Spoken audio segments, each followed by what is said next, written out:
What if missing the most important interview of your life was actually the moment that saved it? What if a single split-second decision on a bridge could transform a desperate father's world forever? This is the story of Ethan Miller, a man who chose humanity over opportunity only to discover that sometimes the universe rewards those who risk everything for others. Stay with me until the end of this incredible journey, and please comment with your city so I can see how far this story travels across the world. The alarm clock's silence was deafening. Ethan Miller's eyes snapped open to harsh morning light streaming through threadbare curtains, and his heart immediately plummeted into his stomach. The digital display on his nightstand read 7:47 a.m. Exactly 13 minutes passed when he should have been awake, showered, dressed, and halfway to the most important interview of his life. No, no, no, he whispered, his voice cracking as panic seized his chest like a vice. The interview at Donovan Enterprises was scheduled for 9:30 a.m., and it was a 45-minute commute on a good day. This was not going to be a good day. Ethan rolled out of bed with the graceless urgency of a man whose world was collapsing in slow motion. His bare feet hit the cold hardwood floor of their cramped two-bedroom apartment, and the familiar creak of loose floorboards seemed to mock his desperation. 3 months. They had exactly 3 months before the eviction notice became reality, before he'd have to explain to his 8-year-old daughter Mia why they were living in their battered Honda Civic.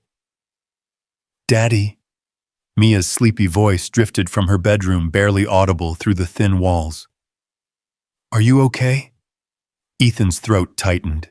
Even half asleep, his daughter could sense his distress. She'd developed that sixth sense over the past 2 years, ever since her mother Sarah had lost her battle with cancer, leaving them both to navigate a world that suddenly felt too big, too expensive, and too unforgiving for a grieving widower and his little girl. "Everything's fine, sweetheart," Ethan called back, his voice steadier than he felt. "Just running a little late for work today." It wasn't exactly a lie, but it wasn't the truth either. Today wasn't about his current job, the soul-crushing position at a call center that barely paid enough to keep their lights on. Today was about hope. Today was about the position at Donovan Enterprises that could change everything: senior financial analyst, $75,000 a year, full benefits, and enough stability to give Mia the life she deserved. Ethan stumbled toward the bathroom, catching a glimpse of himself in the mirror above their second-hand dresser. His reflection told the story of the past 2 years in brutal detail. Hollow cheeks, eyes rimmed with exhaustion, brown hair that had started showing gray threads at 32. He looked like a man who'd been fighting a losing battle, which he supposed he had been. The shower was a 30-second affair, cold water shocking his system into full alertness. As he lathered cheap shampoo through his hair, Ethan's mind raced through the logistics of salvaging this disaster. If he skipped breakfast, if he caught the 8:15 bus, if traffic was merciful, if the universe decided to throw him just one small break. "Daddy, I can't find my lunch money." Mia appeared in the bathroom doorway, still in her pink pajamas with unicorns on them, a Christmas gift from Sarah's sister that was now too small, but that Mia refused to outgrow. Her dark hair was a tangled mess around her shoulders, and her green eyes, Sarah's eyes, held that particular combination of sleepiness and concern that made Ethan's heart ache. "Check the kitchen counter, baby," Ethan said, toweling off with desperate efficiency. "There should be $5 by the coffee maker." But even as he said it, he knew there wasn't. The $5 that should have been Mia's lunch money had gone toward bus fare yesterday when he'd had to stay late at work and missed his usual ride home. The mathematics of poverty were unforgiving. Peter to pay Paul, then rob Paul to pay Peter, until eventually there was nobody left to rob. Ethan wrapped the towel around his waist and knelt down to Mia's eye level. His daughter's face was a perfect blend of his own features, and Sarah's, the determined set of her jaw, was pure Miller stubbornness. But those eyes, those impossibly green eyes, were all Sarah. Sometimes looking at Mia felt like looking at a ghost of the woman he'd lost, and sometimes that ghost was the only thing that kept him fighting. "Tell you what, kiddo," he said, brushing a strand of hair from her face. "How about I pack you an extra special lunch today? We've got that peanut butter and jelly stuff, and I think there might be some of those crackers you like hiding in the cabinet." Mia's face brightened slightly, but Ethan caught the flicker of understanding in her eyes. She was 8, but she'd grown up fast over the past 2 years. She understood more about their situation than any child should have to. "Is that why you're rushing around this morning?" she asked. "Because of money stuff?" The question hit Ethan like a physical blow. He'd tried so hard to shield her from the worst of their struggles, to maintain the illusion that Daddy had everything under control, that their frequent meals of ramen noodles and peanut butter sandwiches were choices rather than necessities. But children were intuitive creatures, and Mia had always been particularly perceptive. "I've got an important meeting today," Ethan said carefully. "A really important meeting that could make things better for us. But right now, I need you to get ready for school while I pack your lunch, okay?" Mia nodded solemnly and padded back toward her bedroom. Ethan watched her go, his heart breaking and swelling simultaneously. She trusted him completely, believed with the unwavering faith of childhood that her daddy could fix anything. The weight of that trust was both a blessing and a burden he carried every moment of every day. Back in his bedroom, Ethan pulled on his only good suit, a charcoal gray two-piece that Sarah had helped him pick out for job interviews 3 years ago, back when they'd thought their biggest worry would be choosing between good opportunities rather than desperately clinging to any opportunity at all. The suit was beginning to show its age, slightly shiny at the elbows and knees, but it was clean and pressed, and it made him look like the kind of man who deserved a chance. The tie was the hardest part. Ethan's hands shook as he worked the silk through the familiar motions, and for a moment he was transported back to their wedding day. Sarah standing behind him in their first apartment, her reflection smiling at him in the mirror as she straightened his tie and whispered, "You're going to be amazing today, Mr. Miller. I believe in you." "I believe in you too," he whispered to the empty room, not sure if he was talking to Sarah's memory or to himself. In the kitchen, Ethan moved with the efficiency born of desperation. Peanut butter and jelly sandwich, the good jelly, the kind with actual fruit pieces that cost an extra $1, but that made Mia's face light up. A small bag of pretzels that he'd been saving for a special occasion. An apple that was slightly soft, but still good.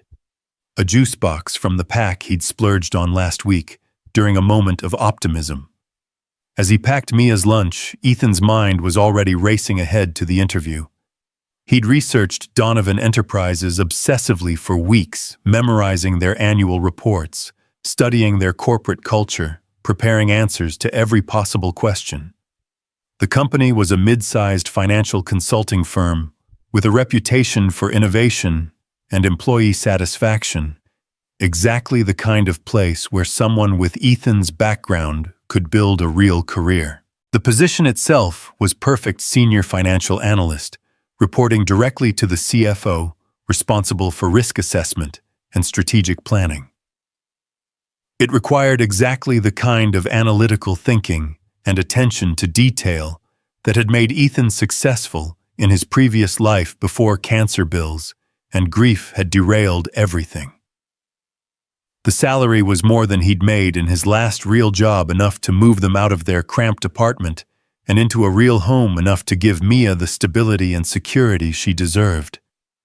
"Daddy, I'm ready," Mia's voice carried from the living room, and Ethan looked up to see his daughter standing by the door in her school uniform, navy blue pants that were getting a little short, and a white polo shirt that he'd carefully washed and ironed the night before. Her hair was pulled back in a ponytail that was slightly crooked, but showed her growing independence, and her backpack was slung over one shoulder with the casual confidence of a child who trusted that the world would catch her if she fell. "You look beautiful, sweetheart," Ethan said, meaning it completely. Mia always looked beautiful to him, but there was something special about seeing her ready to face the day, ready to learn and grow and become the remarkable woman he knew she would be. "Are you going to be late for your important meeting?" Mia asked, checking the clock on the microwave with the same concerned expression Sarah used to wear when Ethan was running behind schedule. Ethan glanced at the clock and felt his stomach clench. 8:20 a.m. He should already be on the bus, should already be halfway to downtown, should already be reviewing his notes one final time. Instead, he was here falling further behind with every passing second. "I might be cutting it close," he admitted, grabbing his briefcase, a battered leather case that had belonged to his father, one of the few things of value he hadn't been forced to sell over the past 2 years. "But I'm going to make it work." He knelt down and pulled Mia into a tight hug, breathing in the scent of her strawberry shampoo and the indefinable smell that was uniquely his daughter.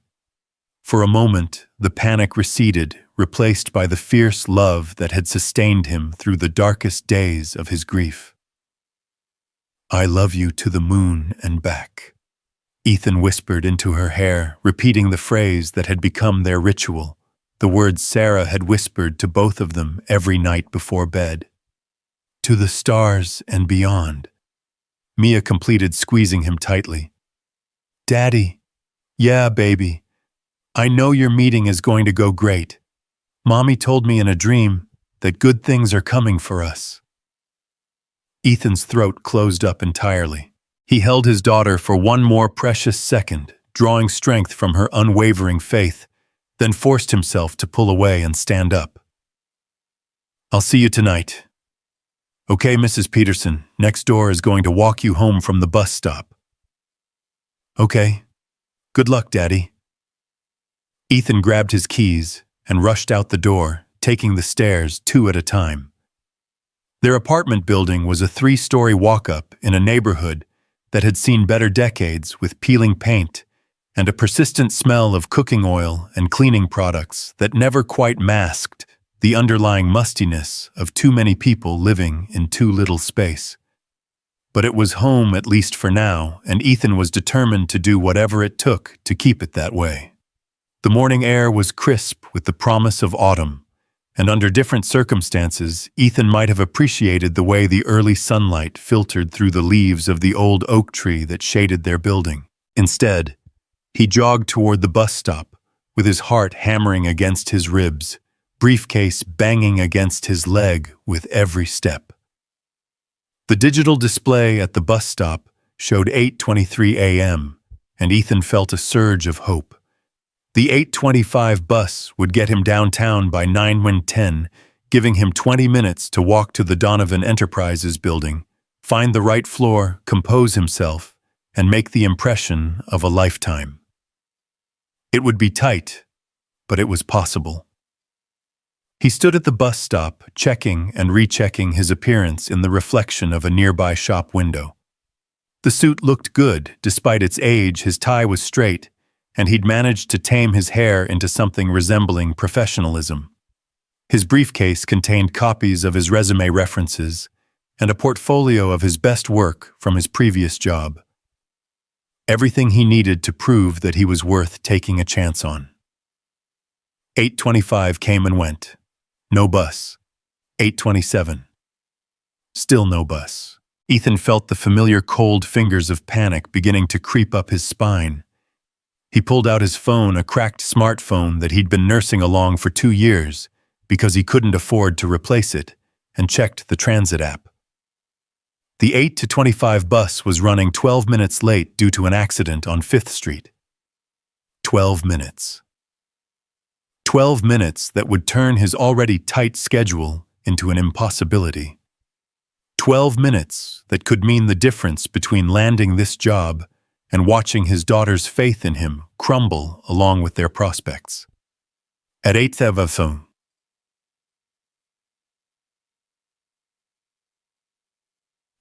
the bus finally wheezed to a stop in front of him. Ethan climbed aboard, fumbling for exact change, another small humiliation in a life that had become a series of them. The driver, a middle-aged woman with kind eyes and graying hair, looked at him with something approaching sympathy. "Running late for something important?" she asked, as Ethan dropped his coins into the fare box. "Job interview," Ethan said, simply finding a seat near the front. "The most important one of my life." "Well, I'll do my best to make up some time," the driver said, pulling back into traffic with determination that made Ethan's heart lift slightly. For the next 30 minutes, Ethan sat rigid in his seat, watching the city pass by in a blur of morning traffic and autumn colors. He reviewed his talking points, rehearsed his answers to common interview questions, and tried to project confidence he didn't entirely feel. The bus lurched and stopped, lurched and stopped, caught in the eternal dance of city traffic. At red lights, Ethan found himself staring at the other commuters, men and women, in expensive suits, carrying leather briefcases, talking confidently into Bluetooth headsets, radiating the kind of professional success that felt like a foreign language to him now. 2 years ago, he'd been one of them. 2 years ago, he'd been a rising star at a respected accounting firm building toward partnership planning for Mia's college fund, dreaming of family vacations and a house with a yard. Cancer had a way of rewriting dreams with ruthless efficiency. The medical bills had started small copays and deductibles that they'd managed to absorb into their budget with some creative rearranging. But as Sarah's condition worsened, as experimental treatments and extended hospital stays became the norm, the bills had grown into a mountain of debt that seemed to cast shadows over every aspect of their lives. Ethan had used up his vacation time, then his sick time, then had been forced to negotiate reduced hours to care for Sarah during her final months. The firm had been understanding at first, compassionate even, but understanding had limits, especially when deadlines were missed and clients grew frustrated. The final conversation with his boss had been conducted with brutal corporate efficiency. "We care about you, Ethan, we really do. But we have to think about what's best for the company." What was best for the company, it turned out, was not having an employee whose attention was divided between spreadsheets and chemotherapy schedules. "Downtown Financial District, next stop," the bus driver called, pulling Ethan back to the present. He glanced at his phone. 9:17 a.m. 13 minutes to cover 6 blocks and somehow transform himself from a desperate man on a bus into the confident professional that Donovan Enterprises needed. It was possible barely if he moved fast and if luck decided to smile on him for the first time in months. Ethan stood up, steadying himself against the bus's momentum, and made his way toward the front. "Good luck with that interview," the driver said as the doors opened. "I've got a good feeling about you." "Thank you," Ethan said, meaning it more than she could possibly know. Sometimes kindness from strangers was the only thing that kept hope alive.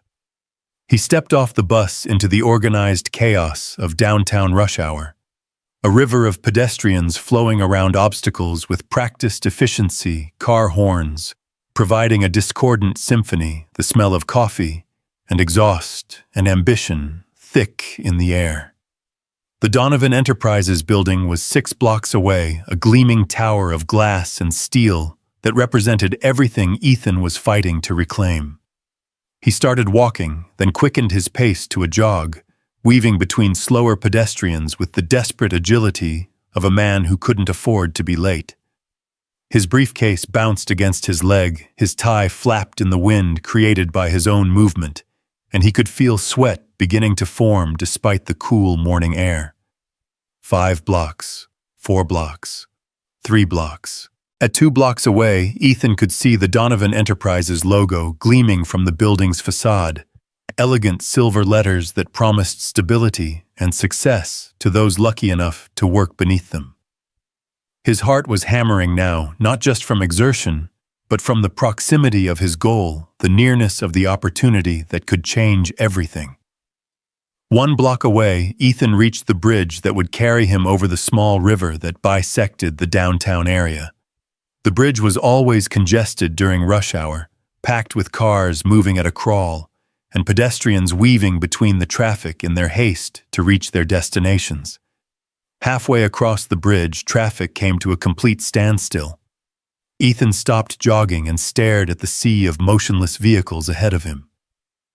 Cars stretched as far as he could see their drivers, wearing expressions of resigned frustration. On the sidewalk, other pedestrians had slowed to a frustrated walk, muttering complaints about the delay. 9:24 a.m. 6 minutes until his interview was supposed to begin, and he was still a full block away with no clear path forward. For a moment, Ethan felt the crushing weight of defeat settling over him like a physical presence. All the preparation, all the hope, all of Mia's faith in her daddy's ability to fix their problems. It was all going to crumble because of traffic on a bridge, because of circumstances beyond his control, because the universe seemed determined to keep him down. But then he thought about Mia's words that morning. Good things are coming for us. He thought about Sarah's voice in his memory, whispering confidence and love. He thought about Mrs. Peterson, their elderly neighbor who'd offered to watch Mia after school, despite barely being able to afford her own groceries, because that's what neighbors did for each other. He thought about all the people who believed in him, who were counting on him, who needed him to succeed. Ethan left the sidewalk and began threading his way between the stopped cars moving with renewed purpose. Drivers honked irritably as he squeezed past their mirrors, and a few rolled down their windows to shout complaints, but he barely heard them. His entire focus had narrowed to the gleaming building ahead of him, to the promise of redemption it represented. He was 3/4 of the way across the bridge when he heard the scream. The sound was pure terror, high-pitched and desperate, cutting through the ambient noise of traffic like a knife. Ethan's head snapped toward the source and his blood turned to ice. A woman had gotten out of her car in the middle of the bridge, a sleek black sedan that had been rear-ended by a delivery truck. She was standing in the narrow space between vehicles, and Ethan could see immediately that she was trapped. The truck driver was slumped over his steering wheel, apparently unconscious, and his vehicle was slowly rolling forward, its damaged brakes, unable to hold it in place. The woman blonde-hair business suit, probably in her 40s, was pressed against the bridge's railing, with nowhere to go. The truck was going to crush her against the metal barriers, and there was no time for anyone else to react. Ethan's mind performed a series of calculations with lightning speed. If he kept moving toward his interview, he could probably make it on time. Claire Donovan, the CEO he was scheduled to meet, was known for being punctual and professional. Being even a few minutes late could doom his chances before he ever opened his mouth. But if he stopped to help, if he got involved, if he risked everything to save a stranger— The woman screamed again, her eyes wide with terror, as the truck continued its inexorable forward progress. She was maybe 30 seconds away from being crushed, and Ethan was the only person in position to do anything about it. Time slowed to a crawl. Ethan could see his future branching out in 2 distinct paths in one. He walked away, made his interview, potentially saved his and Mia's future. In the other, he threw himself into danger for a woman he'd never met, sacrificing everything he'd worked toward for a stranger's life. It wasn't really a choice at all. Ethan dropped his briefcase and ran toward the woman, shouting at the top of his lungs, get down and roll under the car!" But she was frozen with fear, pressed against the railing, as if she could somehow merge with the metal and disappear. The truck was 15 feet away, then 10, then 5. Its damaged front bumper twisted into a grotesque smile. Without thinking, without calculating the risks or considering the consequences, Ethan threw himself between the woman and the truck. His shoulder connected with her ribs, driving her away from the railing and toward the narrow gap between two parked cars. They both went down hard, rolling across the asphalt, as the truck's bumper scraped along the bridge railing, exactly where the woman had been standing moments before. The truck finally ground to a halt, its engine smoking, and its front end accordioned against a support beam. The woman Ethan had saved was breathing hard, her suit torn and her hair disheveled, but she was alive. Ethan wasn't sure about his own condition.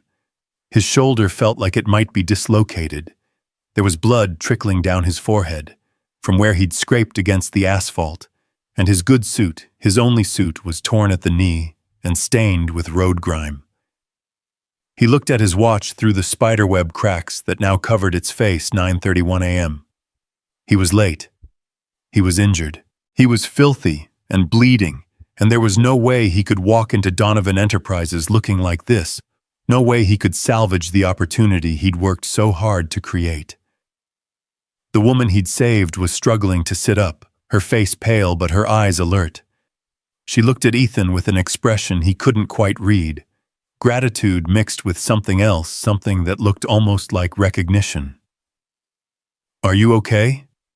Ethan asked, his voice hoarse from shouting and adrenaline. "I think so," she said, accepting his offered hand to help her stand. "Thanks to you, what you just did. That was incredibly brave and incredibly stupid." Despite everything, Ethan found himself smiling. "Yeah, well, sometimes stupid is all we've got." The woman studied his face for a long moment, and Ethan became acutely aware of how he must look disheveled and bleeding, his carefully prepared professional appearance completely ruined.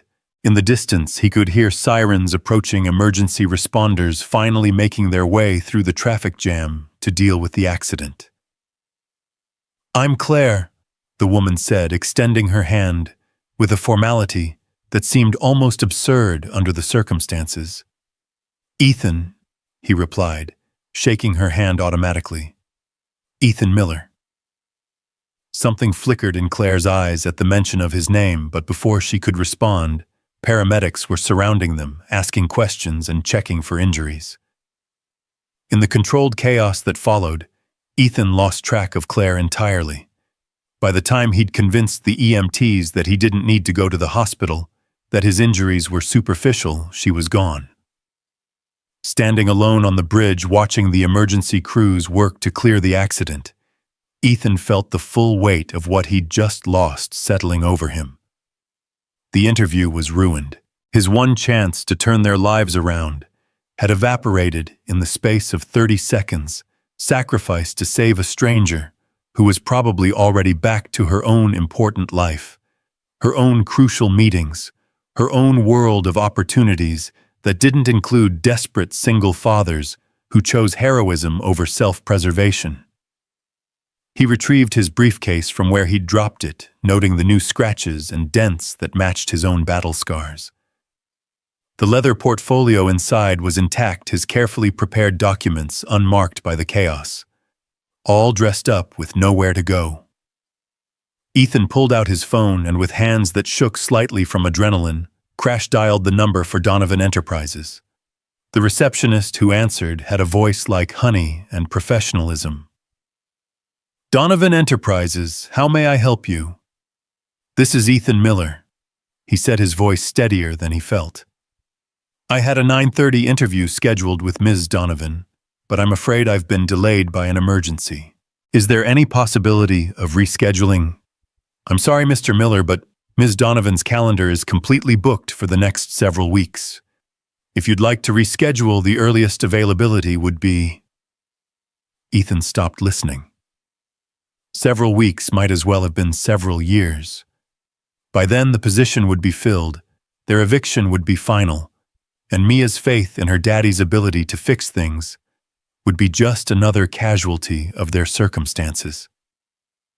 "Thank you," he said quietly, ending the call before the receptionist could finish explaining all the ways his future had just disappeared. For a long moment, Ethan stood on the bridge watching the city flow around him with indifferent efficiency. Somewhere in the gleaming tower ahead of him, Claire Donovan was probably wondering where her 9:30 appointment had gone. Somewhere behind him, Mia was sitting in her classroom, believing with absolute certainty that her daddy was going to come home with good news. The weight of disappointing her felt heavier than any physical injury he'd sustained in the accident. How do you explain to an 8-year-old that sometimes doing the right thing costs you everything? How do you maintain hope when the universe seems determined to punish heroism? But even as despair threatened to overwhelm him, even as the practical voice in his head cataloged all the ways this disaster would ripple through their already precarious existence, Ethan found that he couldn't regret his choice. The woman Claire was alive because he'd acted without thinking, without calculating the cost. That had to count for something. In Sarah's memory and Mia's eyes, in the reflection of the man he wanted to be, rather than the man circumstances had forced him to become. It had to count for something. Ethan straightened his torn tie, picked up his battered briefcase, and began the long walk home to tell his daughter that sometimes even when you lose everything, you can still choose to be the kind of person who saves strangers on bridges. He just hoped that would be enough to sustain them through whatever came next. The walk home felt like a funeral march. Each step carried Ethan further from the gleaming promise of Donovan Enterprises and deeper into the familiar territory of his failures. His shoulder throbbed with every movement, a constant reminder of the choice that had cost him everything, and the torn fabric of his suit jacket flapped in the autumn breeze like a surrender flag. By the time he reached their apartment building, the adrenaline had completely worn off, leaving behind a bone-deep exhaustion that made climbing the 3 flights of stairs feel like scaling a mountain. Miss Peterson was watering her plants on the 2nd-floor landing, her weathered hands steady despite her 78 years. She looked up as Ethan passed her sharp eyes, immediately cataloging his disheveled appearance. "Good Lord, Ethan, what happened to you? You look like you've been hit by a truck." The irony of her words wasn't lost on him. "Something like that," he said, managing a weak smile. "Thanks for watching Mia this afternoon, Mrs. Peterson. I don't know what we'd do without you." "Nonsense. That little girl is a ray of sunshine. How did your interview go?" The question hit him like a physical blow. He'd almost forgotten that he'd told her about the interview, about how important it was, about how it could change everything for them. Now he had to stand here in his torn suit and bleeding forehead and find a way to explain that he'd thrown away their future for a stranger. "It didn't go as planned," Ethan said carefully. "I'll tell you more about it later. Right now I just need to clean up before Mia gets home." Mrs. Peterson studied his face with the shrewd intelligence that came from 8 decades of reading people. "Sometimes plans change for reasons we don't understand until much later," she said gently. "My Harold used to say that the universe has a funny way of putting us exactly where we need to be, even when it doesn't feel like it at the time." Ethan nodded, not trusting himself to speak. Mrs. Peterson's husband had died 15 years ago, but she still spoke of him in present tense sometimes, as if love could transcend the boundaries of mortality. It was a comfort Ethan understood intimately. Inside his apartment, the silence felt oppressive. The morning's panic and hope seemed to linger in the air, like ghosts mocking him with their memory.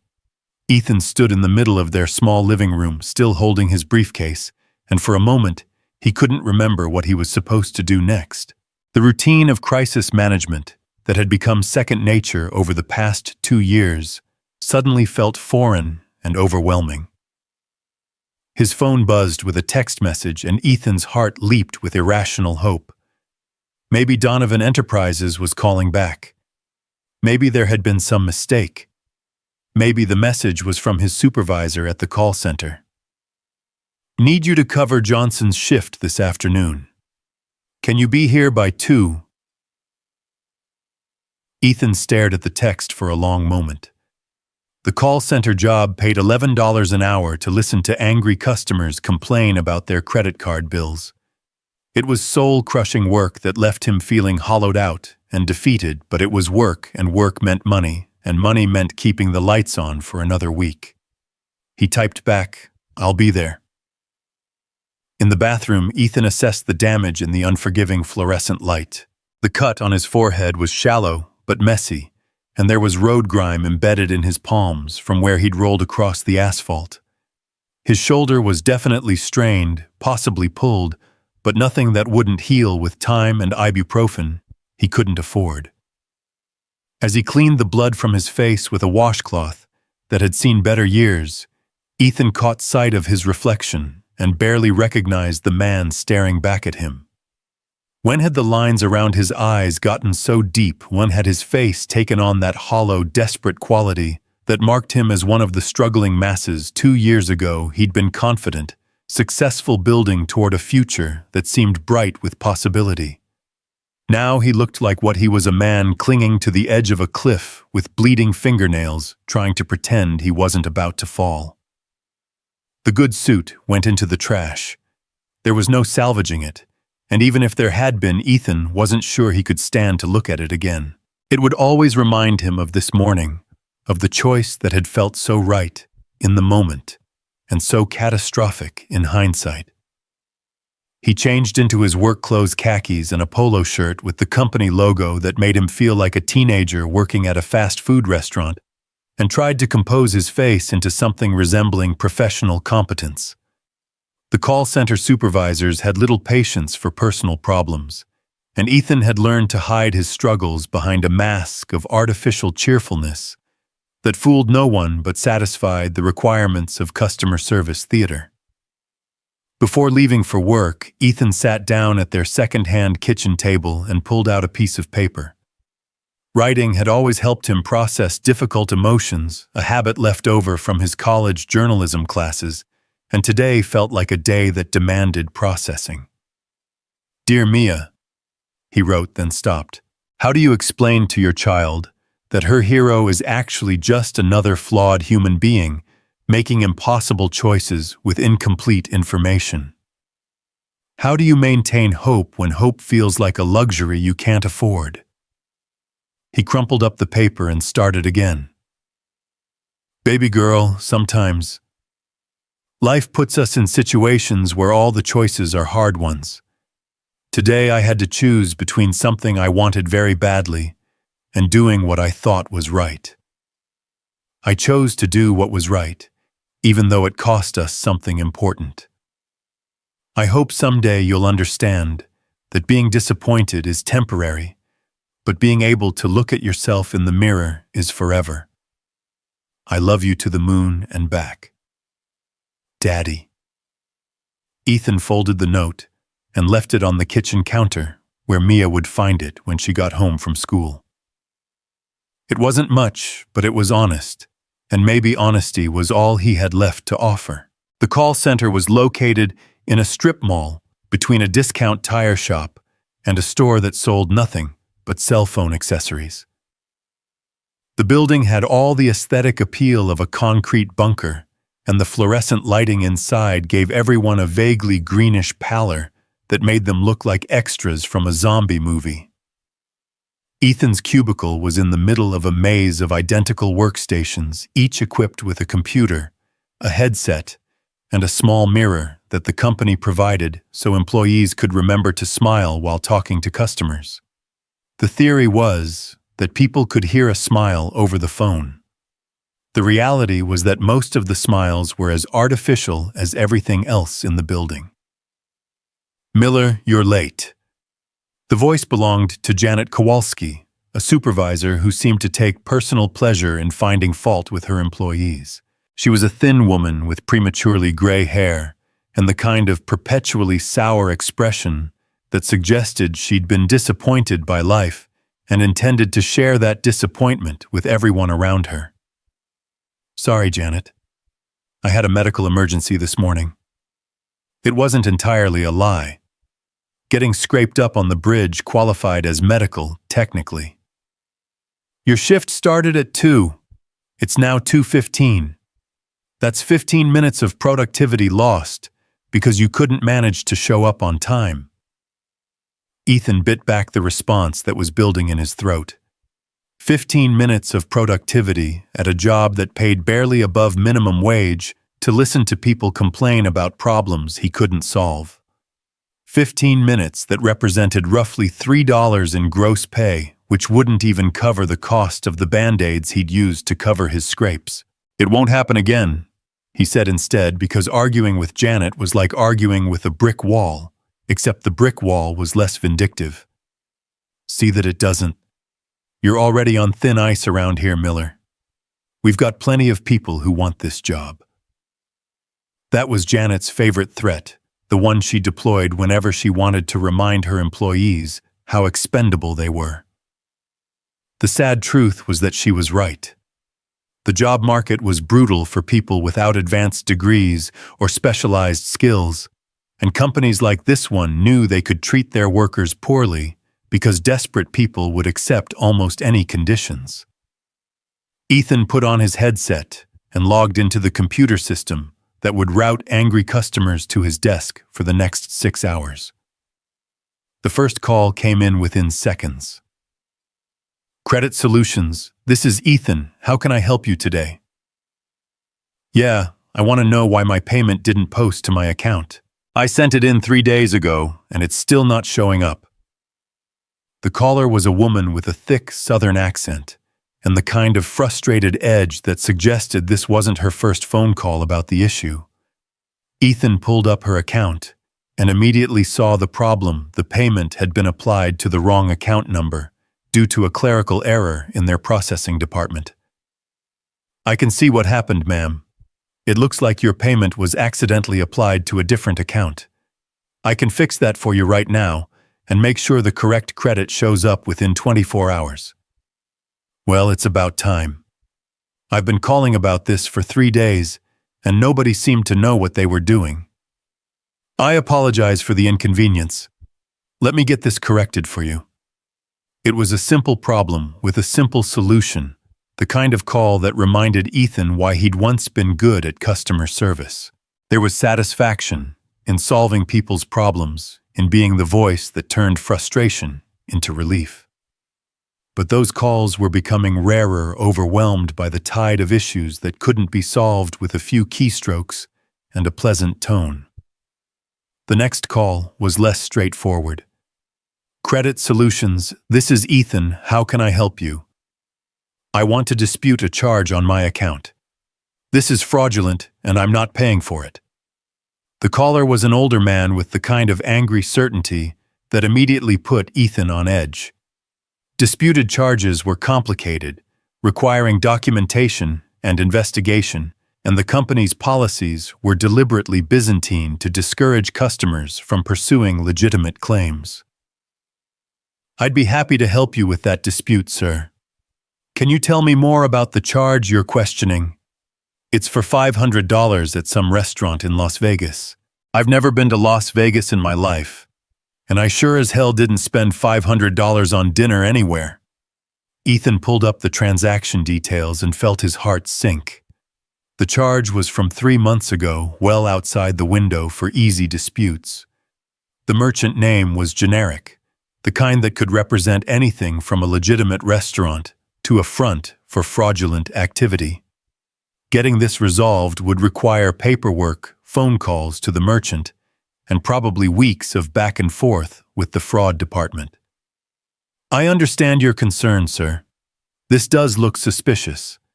The challenge is that the charge is from 3 months ago, which makes the investigation process more complicated.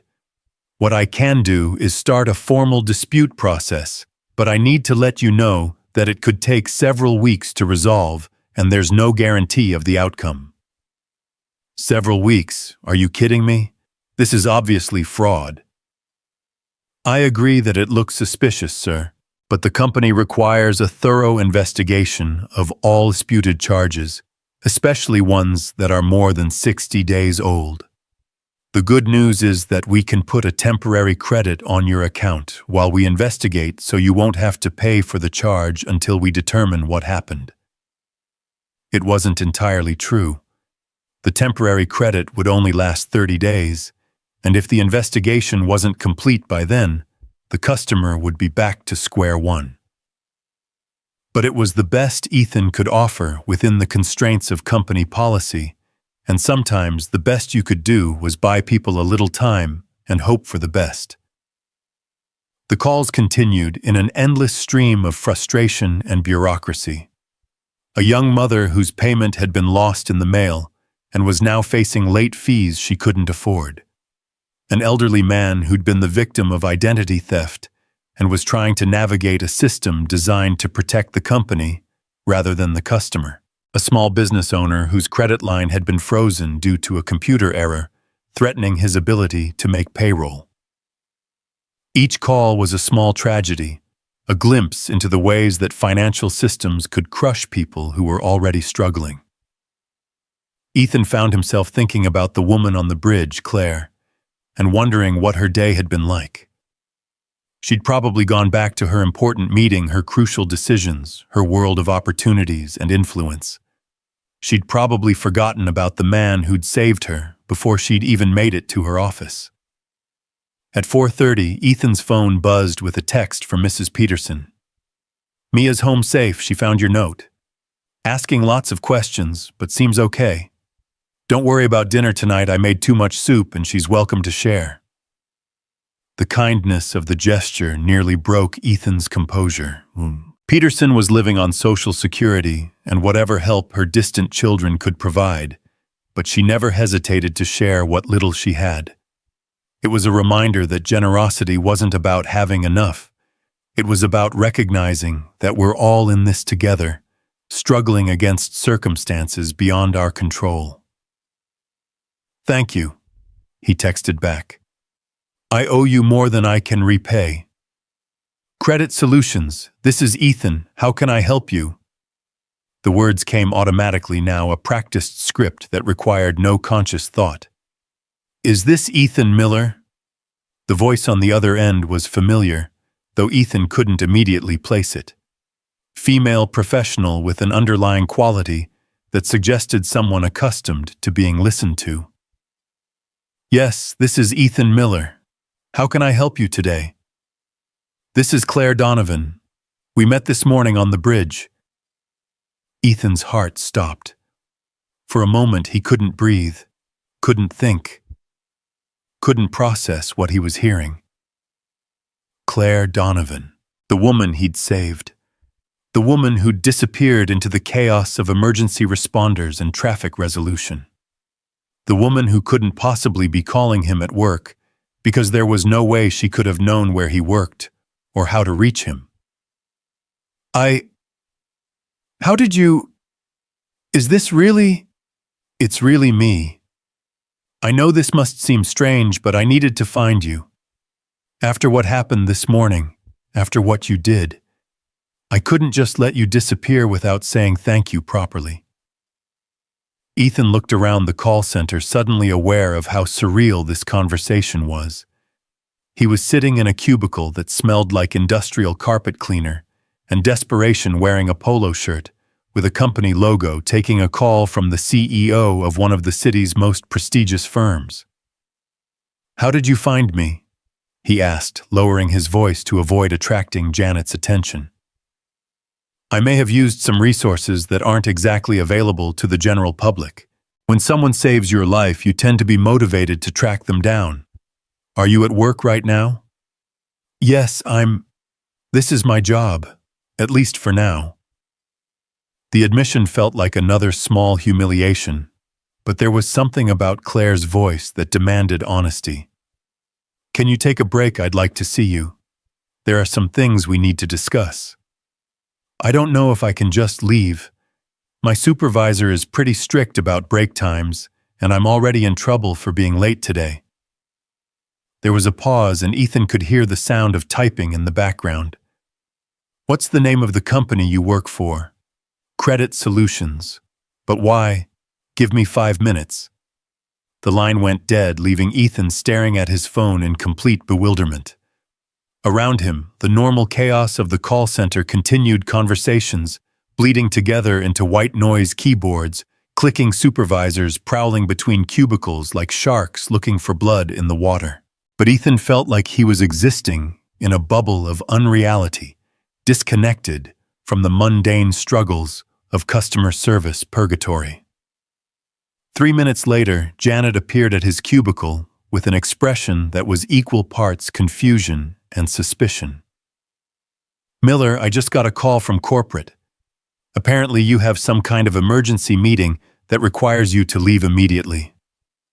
"I do. Don't play dumb with me.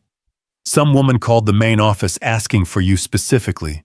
Said it was urgent business related to," what did she say? "Risk assessment and financial consulting. Corporate seemed to think it was important enough to authorize your immediate release from your shift." Ethan's mind reeled.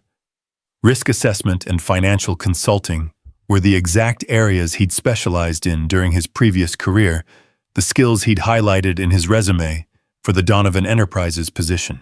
Somehow Claire had managed to use language that would resonate with his employers while getting him permission to leave work. "I guess I should go then," Ethan said, logging out of his computer with hands that trembled slightly. "This better not be some elaborate scheme to get out of work, Miller. If you're not back tomorrow with a full explanation, you can consider yourself terminated." "Understood." Ethan gathered his things and walked out of the call center into the late afternoon sunlight. The parking lot was nearly empty except for employee cars and a sleek black sedan that looked distinctly out of place in the strip mall environment. As he approached, the passenger window rolled down, revealing Claire Donovan behind the wheel. She looked different than she had on the bridge, composed, professional, every hair in place despite the morning's chaos. But there was something in her eyes, a quality of intensity that suggested depths beneath the polished surface. "Get in," she said simply. Ethan hesitated for a moment. Getting into a car with a stranger went against every safety instinct he'd developed over 32 years of life.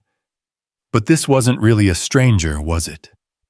This was the woman whose life he'd saved, who'd somehow tracked him down at work, who'd managed to get him released from his shift with a single phone call. He got in the car. The interior was all leather and technology, the kind of luxury that had once been part of his everyday world, but now felt as foreign as visiting another planet. Claire pulled out of the parking lot with smooth efficiency, but she didn't immediately speak, leaving Ethan to wonder if he'd made a terrible mistake. "Where are we going?" he asked finally. "Somewhere we can talk without interruption. I owe you an explanation and an apology, and probably a great deal more than that." They drove in silence for several minutes, winding through the city toward the downtown area. Ethan watched the familiar landscape pass by, neighborhoods where he'd grown up, streets where he and Sarah had walked when they were dating, the park where they'd brought Mia as a baby. Everything looked the same, but something fundamental had shifted. The morning's events had created a crack in the wall of his circumstances, and he wasn't sure what might come pouring through. Claire finally pulled into the parking garage of a luxury hotel, the kind of place where Ethan had once taken clients for important dinners. She handed her keys to a valet with the casual confidence of someone for whom such services were routine, then led Ethan through a lobby that was all marble and crystal and understated wealth. "The restaurant here has a private dining room," Claire explained as they walked. "We can talk without being overheard or interrupted." The private dining room was elegant in the way that only comes from having too much money and excellent taste. Floor-to-ceiling windows offered a view of the city that included the bridge where they'd met that morning, and Ethan found himself staring at the span of concrete and steel that had changed everything. "I know you have questions," Claire said, settling into a chair across from him. "But before we get to those, I need to tell you something important. My name is Claire Donovan, and I'm the CEO of Donovan Enterprises." The words hit Ethan like a physical blow.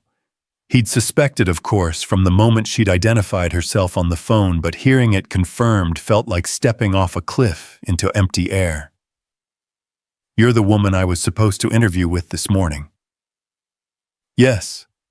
And when you didn't show up, I assumed you were just another candidate who'd gotten cold feet or found a better opportunity.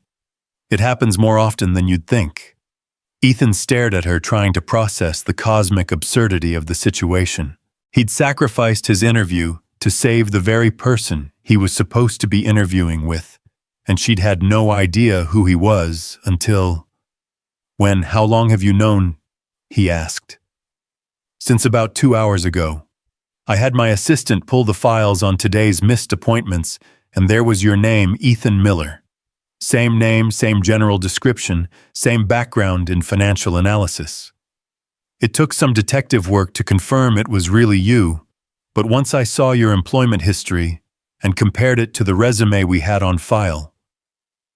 Claire leaned back in her chair, studying Ethan's face with an intensity that made him uncomfortable. "I've been in business for 20 years, Mr. Miller. I've seen every kind of person you can imagine walk through my doors. Ambitious climbers who'd sell their grandmothers for a promotion. Desperate job seekers who'll say anything to get hired. Smooth talkers who can charm their way through any interview but can't deliver when it counts." She paused, her eyes never leaving his face. "But I have never in 20 years of hiring decisions encountered someone who would literally sacrifice their career opportunity to save the life of the person they were supposed to be interviewing with, especially when they had no way of knowing who I was or what the consequences might be." "I couldn't just walk away," Ethan said simply. "You were going to be killed. The job didn't matter compared to that." "The job didn't matter. Mr. Miller, according to your file, you're 3 months behind on rent, your daughter qualifies for free school lunches, and you're working at a call center for $11 an hour. This job, my job, represented a $70,000 salary increase and full benefits. It was the difference between poverty and middle-class stability for your family, and you threw it away to save a stranger." The bluntness of her assessment was like a slap across the face. Hearing his circumstances laid out so clinically, so precisely, made Ethan acutely aware of how desperate his situation really was. But it also reminded him why he'd made the choice he had. "My daughter is watching me every day, learning what kind of man her father is," Ethan said quietly. "I'd rather she see a man who does the right thing even when it costs him everything, than a man who can provide for her but can't look at himself in the mirror." Claire was quiet for a long moment, her expression unreadable. When she finally spoke, her voice was softer than it had been. "Tell me about your daughter." The change of subject caught Ethan off guard, but something in Claire's tone made him want to respond honestly. "Her name is Mia. She's 8 years old, and she's the best person I've ever known. She's smart and funny and brave, and she still believes her daddy can fix anything. She lost her mother 2 years ago to cancer, and she's been through more hardship than any child should have to face, but she still wakes up every morning with hope." Ethan's voice caught slightly as he continued. "She told me this morning that she had a dream where her mommy said good things were coming for us. 8 years old, and she's trying to comfort her grown father because she can see how scared I am that I'm failing her." "Are you failing her?" The question was direct, challenging, but not unkind. Ethan considered it seriously before answering. "I'm trying not to. But I'm running out of options. The eviction notice is real. The bills are real. The fact that I had to choose between bus fare and her lunch money yesterday is real. I can love her with everything I have, but love doesn't pay rent or put food on the table."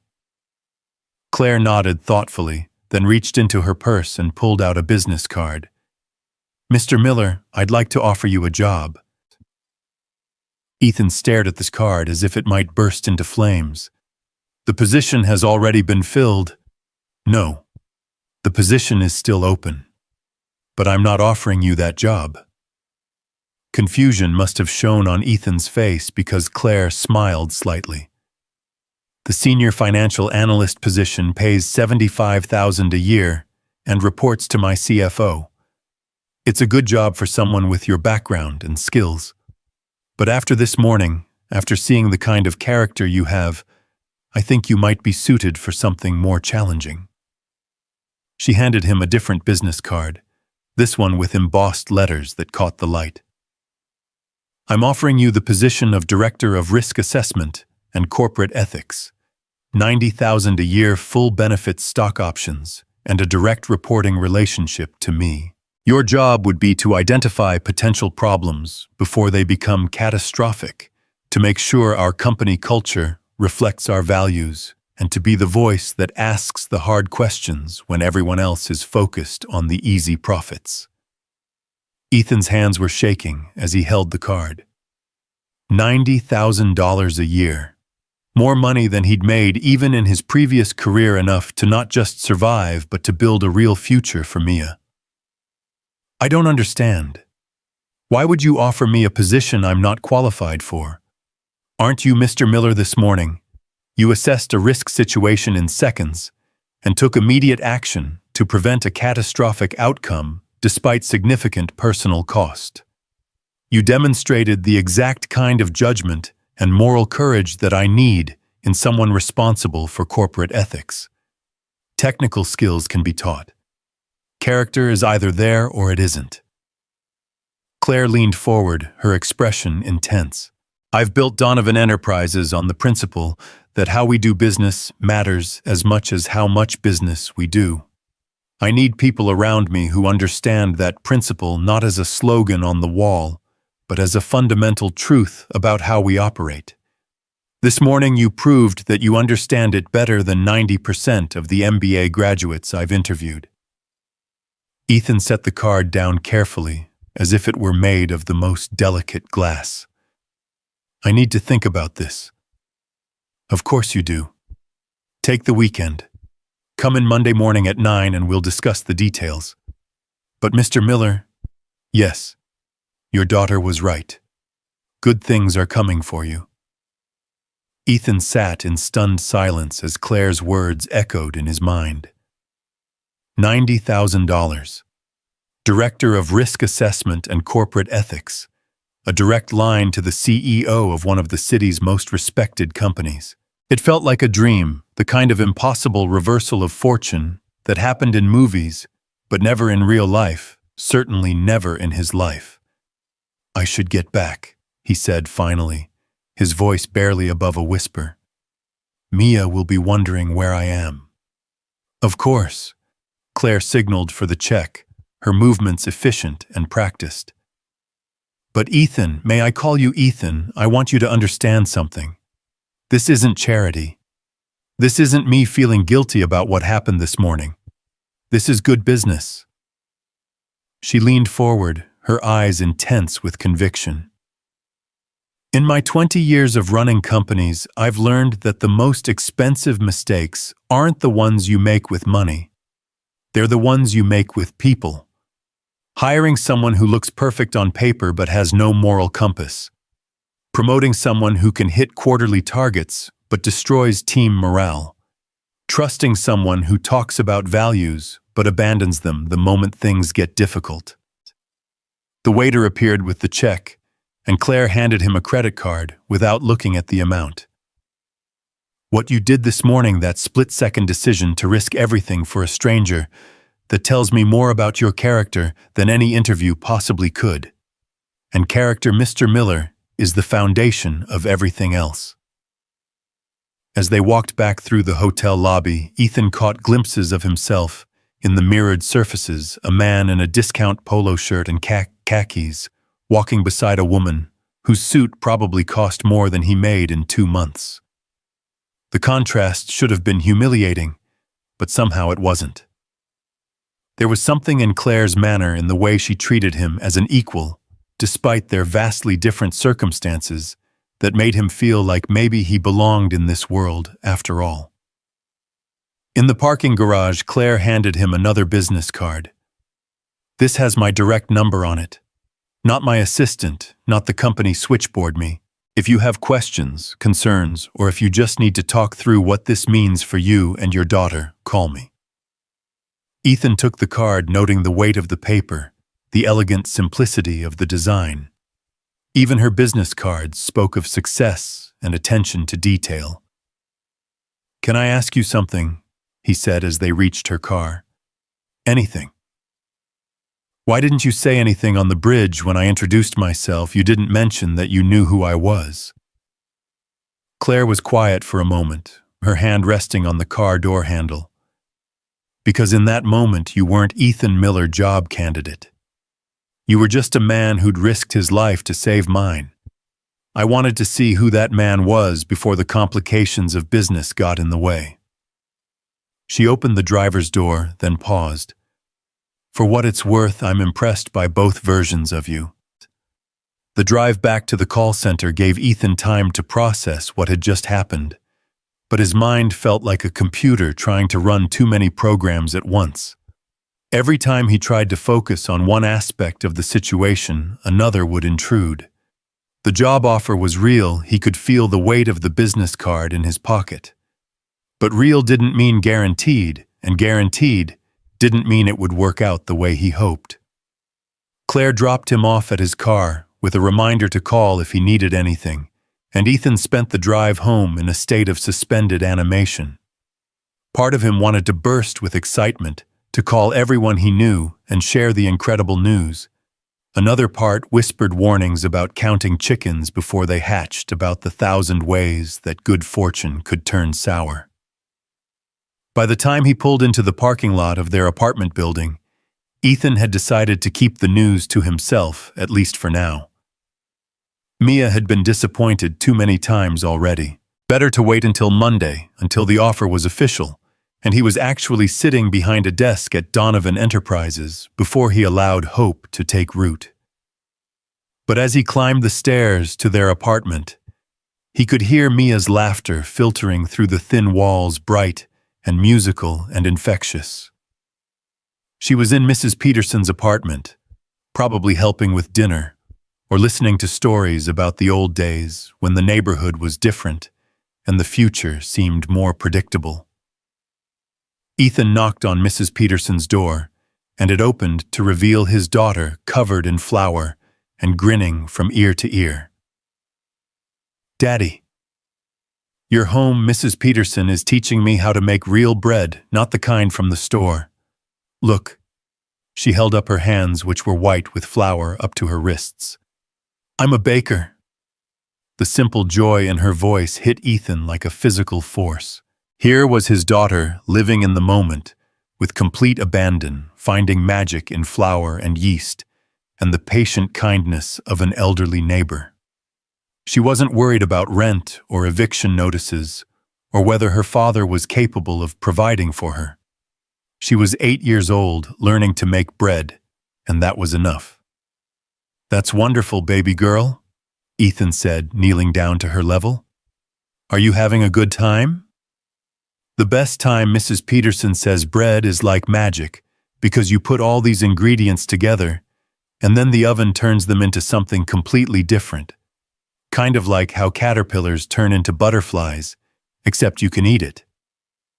Mrs. Peterson appeared behind Mia, wiping her hands on a dish towel and smiling with the satisfaction of someone who'd spent the afternoon making a child happy. "She's been a wonderful helper," the older woman said. "Very precise with her measurements and not afraid to get her hands dirty. Those are good qualities in a baker." "And in life?" Ethan added, ruffling Mia's flour-dusted hair. "Daddy, you look different," Mia said, studying his face with the uncanny perceptiveness that children sometimes displayed. "Like something good happened today." Ethan felt his careful resolve wavering. Mia could read him like a book, had always been able to sense his moods, even when he thought he was hiding them successfully. But how do you explain to an 8-year-old that something that seemed too good to be true had fallen into your lap, and you were terrified to believe it might actually work out? "Maybe something good did happen," he said carefully, "but I need a little more time to figure out what it means." Like when we plant seeds and we have to wait to see what kind of flowers they'll be. The analogy was so perfect, so precisely what Ethan had been struggling to articulate, that he felt his throat tighten with emotion. Exactly like that sweetheart. Mrs. Peterson, who had been listening to this exchange with the quiet wisdom of someone who'd lived through many seasons of hope and disappointment, cleared her throat gently. "Why don't you two take some of this fresh bread home for dinner? There's more here than I could eat in a week, and bread is always better when it's shared." She wrapped a still warm loaf in a clean dish towel and handed it to Mia, who accepted it with the reverence appropriate to homemade treasure. "Thank you, Mrs. Peterson," Ethan said, meaning it more deeply than the simple words could convey. "For everything." "We look after each other," she replied simply. "That's what neighbors do." Back in their own apartment, Ethan and Mia shared thick slices of Mrs. Peterson's bread with butter and honey, the simple meal feeling more luxurious than anything they'd eaten in months. Mia chattered about her day at school, about the art project she was working on, about the book she was reading that had a princess who saved herself instead of waiting for a prince. "Daddy," she said, as they finished eating. "I read your note today." Ethan had forgotten about the letter he'd left that morning, the attempt to explain his choice and his disappointment in terms an 8-year-old could understand. "What did you think about it?" Mia was quiet for a moment, her small face serious as she considered her words. "I think you did the right thing. Mommy always said that doing the right thing isn't always easy, but it's always worth it, even when it costs you something important." The simplicity of her acceptance, the way she took his decision as natural and obvious rather than foolish or tragic, made Ethan realize that maybe he'd been looking at the situation all wrong. Maybe saving Claire hadn't been a sacrifice at all. Maybe it had been an investment in becoming the kind of man his daughter could be proud of, the kind of man Sarah had believed he could be. "I love you, Mia Miller," he said, pulling her into a hug that smelled like flour and honey and hope. "I love you too, Daddy. To the moon and back. To the stars and beyond." That night, after Mia had fallen asleep clutching her favorite stuffed animal, a worn teddy bear that had belonged to Sarah, Ethan sat at their kitchen table with Claire's business card in front of him.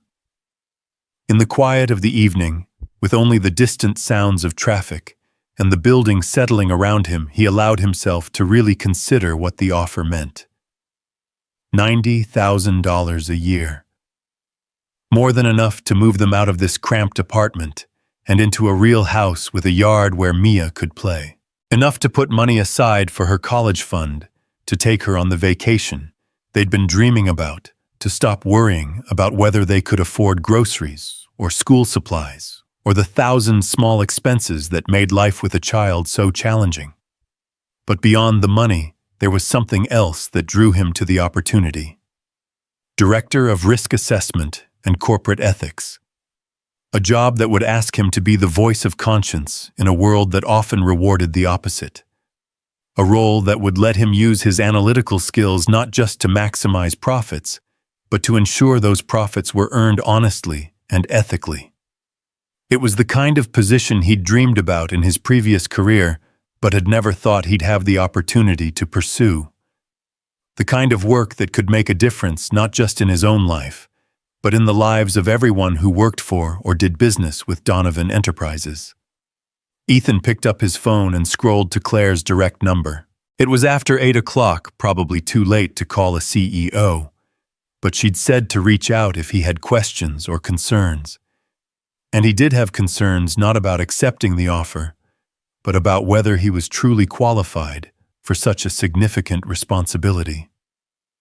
The phone rang twice before Claire answered. "Ethan, is everything okay? I'm sorry to call so late. I know you must be busy, but I've been thinking about your offer, and I have some questions." "Of course you do," Hold on just a moment. He could hear movement in the background, the sound of a door closing, and then Claire's voice returned clearer and more focused. Okay, I'm in my home office now. We can talk without interruption. What's on your mind? I need to understand what you really expect from me in this role. I mean, I appreciate your confidence in my character, but character doesn't teach you corporate law or regulatory compliance or risk management frameworks. What happens when you realize I'm in over my head? Claire was quiet for a moment, and Ethan could imagine her leaning back in her chair, considering how to respond to his doubts. Let me tell you a story, she said finally. When I first took over Donovan Enterprises 12 years ago, I inherited a company that was technically profitable but morally bankrupt.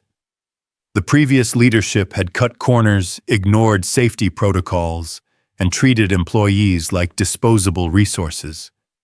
We were one whistleblower complaint away from federal investigation and one workplace accident away from criminal liability.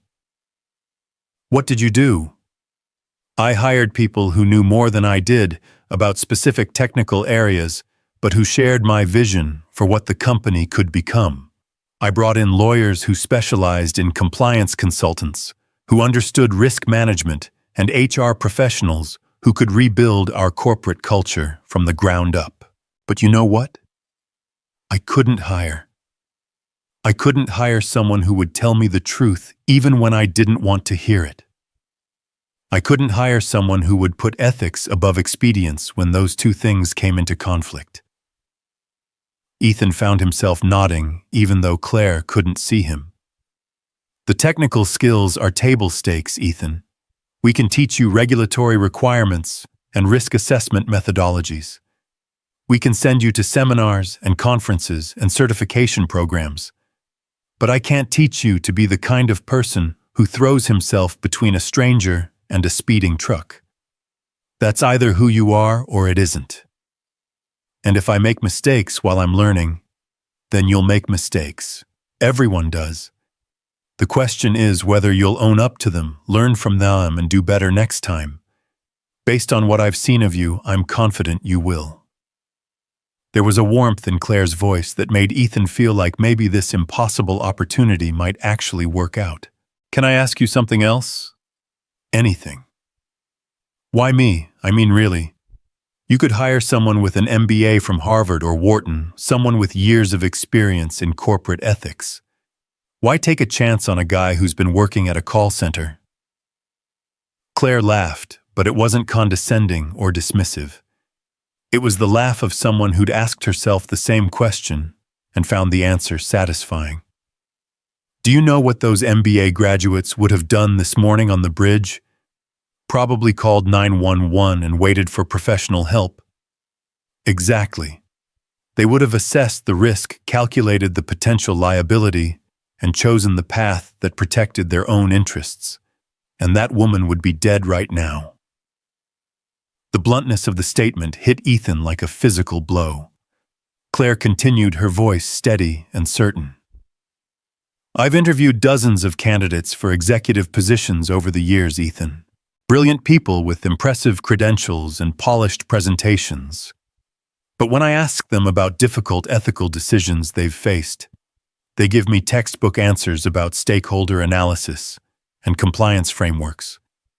They talk about ethics like it's a subject they studied, rather than a principle they live by. And that's not what you're looking for. That's exactly what I'm not looking for. I need someone who understands that ethics isn't a theoretical construct. It's a daily choice about how you treat people when no one is watching. It's the difference between doing what's legally required and doing what's right. And this morning you showed me that you understand that difference at a cellular level. Ethan felt something shifting inside him, a recognition that maybe Claire was right. Maybe he did have something valuable to offer that couldn't be taught in business school or learned from a textbook. When do you need an answer? Monday morning. But Ethan, I hope you'll say yes. I think we could do some really important work together. After he hung up, Ethan sat in the quiet of his kitchen for a long time, thinking about choices and consequences, and the strange ways that life could change direction in the space of a single moment. This morning, he'd been a desperate man running toward a job interview that represented his last hope. Tonight he was considering an offer that exceeded his wildest dreams from the very person he'd risked everything to save. It was too much of a coincidence to be coincidence. Too perfect to be random chance. Maybe Mia was right about her dream, about her mother whispering promises from beyond the veil. Maybe Sarah was still watching over them, still finding ways to guide them toward the light. Ethan pulled out a piece of paper and began to write. "Dear Sarah," he began, then stopped. Writing letters to his dead wife had been a habit during the first months after her death, a way of processing grief and maintaining connection. He'd stopped eventually, partly because it hurt too much, and partly because it felt like holding on to something that needed to be let go. But tonight felt different. Tonight felt like gratitude was stronger than grief. Something impossible happened today. Something that feels like a gift from you, like proof that love doesn't end just because life does. I made a choice this morning that felt right in my heart, but wrong in my head, and somehow it turned out to be the best decision I've made since I decided to marry you. The words flowed easier than they had in months, as if the events of the day had unlocked something that had been frozen inside him. Mia is growing up to be just like you, brave and kind and smart, and full of hope even when hope seems impossible. She told me today that you visited her in a dream and promised that good things were coming for us. I want you to know that she was right. Good things are coming, and I think maybe you had something to do with that. Ethan paused, listening to the familiar sounds of their apartment building. The neighbor's television, the distant hum of traffic, the settling of old wood and tired pipes. Sounds that had become the soundtrack to their struggle, but which tonight felt like a lullaby of contentment. I miss you every day, Sarah. I miss your laugh and your terrible jokes, and the way you could make everything okay just by believing it would be. But for the first time since you died, I feel like maybe I can give Mia the life she deserves. Maybe I can be the father she needs me to be. He folded the letter carefully and put it in the box where he kept Sarah's jewelry and other precious memories, tokens of a love that death had interrupted but not ended. The weekend passed in a haze of nervous anticipation. Ethan found himself checking his phone constantly, half expecting Claire to call and tell him there'd been some mistake, that the offer was too good to be true and had been rescinded. But the call never came, and by Sunday evening, he was almost convinced that Monday morning would actually arrive, and with it, the beginning of a new chapter in their lives. Mia seemed to sense that something significant was happening, though Ethan had been careful not to raise her hopes with premature announcements. She stayed closer to him than usual over the weekend, as if she were afraid he might disappear if she let him out of her sight. "Daddy," she said Sunday night, as he was tucking her into bed, "are you going to have a different job tomorrow?" The question caught him off guard. He'd been so careful not to mention the offer, so determined not to jinx their good fortune by speaking of it too soon. "Why do you ask that?" "Because you've been acting different. Like you're excited but trying not to be excited. Like when you bought my birthday present last year and tried to hide it, but you kept smiling at me funny." Ethan marveled at his daughter's perceptiveness. 8 years old, and she could read him like a psychological profiler. "There might be some changes coming," he said carefully. "Good changes, I think. But I don't want to say too much until I'm sure they're really going to happen." Mia nodded solemnly, as if this made perfect sense to her 8-year-old logic. "Mommy said in my dream that sometimes the best things happen when you're not looking for them. She said you'd know what that meant." Ethan's throat tightened. Sarah had always believed in serendipity, in the idea that the universe had a way of putting people in the right place at the right time if they were open to possibility. It was one of the things he'd loved about her, her willingness to see magic in coincidence, meaning in accident. "I think I do know what that means, sweetheart." "Are you scared about tomorrow?" The question was so direct, so honest, that Ethan knew it deserved an equally honest answer. "A little bit. But it's the good kind of scared, the kind you feel when something really important is about to happen. Like how I felt scared but excited on the first day of school. Exactly like that." Mia smiled and settled back into her pillow, her favorite teddy bear tucked securely under her arm. "I love you, Daddy. To the moon and back." "I love you too, baby girl. To the stars and beyond." That night, Ethan lay awake, staring at the ceiling and thinking about the path that had brought him to this moment. 2 years of struggle, of grief, of days when hope felt like a luxury he couldn't afford. Months of rejection letters and closed doors, and the growing fear that he was failing the person who mattered most to him in the world. And then in the space of 30 seconds on a bridge, everything had changed. Not because he'd been looking for opportunity, but because he'd been willing to act when action was required, regardless of the personal cost. Maybe that was the real lesson of the day. Maybe success wasn't about strategic planning or networking or saying the right things in interviews. Maybe it was about being the kind of person who chose humanity over self-interest when the moment demanded it. Maybe Sarah had been right all along about the universe putting people where they needed to be. Monday morning arrived with the kind of crisp autumn clarity that made everything seem possible. Ethan woke before his alarm, showered carefully, and put on his second-best suit, the navy blue one he'd worn to job interviews back when he'd had options. It wasn't as nice as the charcoal suit he'd ruined on the bridge, but it was clean and pressed and made him look like someone who belonged in a boardroom. Mia was unusually quiet at breakfast, as if she sensed the importance of the day and didn't want to disturb the delicate balance of hope and anxiety that filled their small kitchen.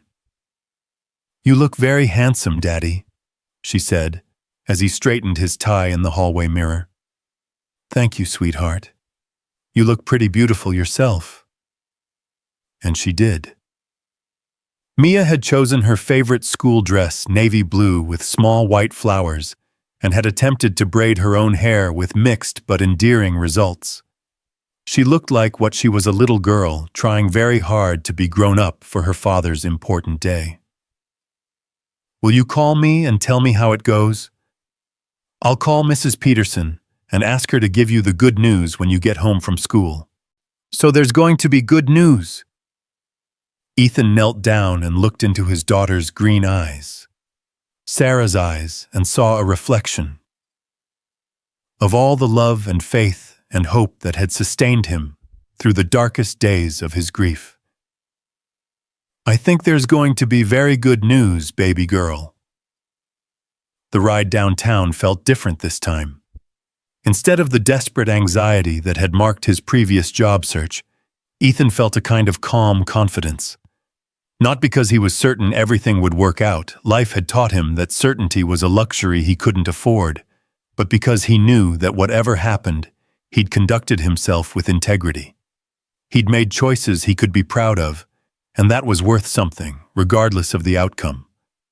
The Donovan Enterprises building looked exactly as impressive as it had 2 days ago when he'd been running toward it in a panic.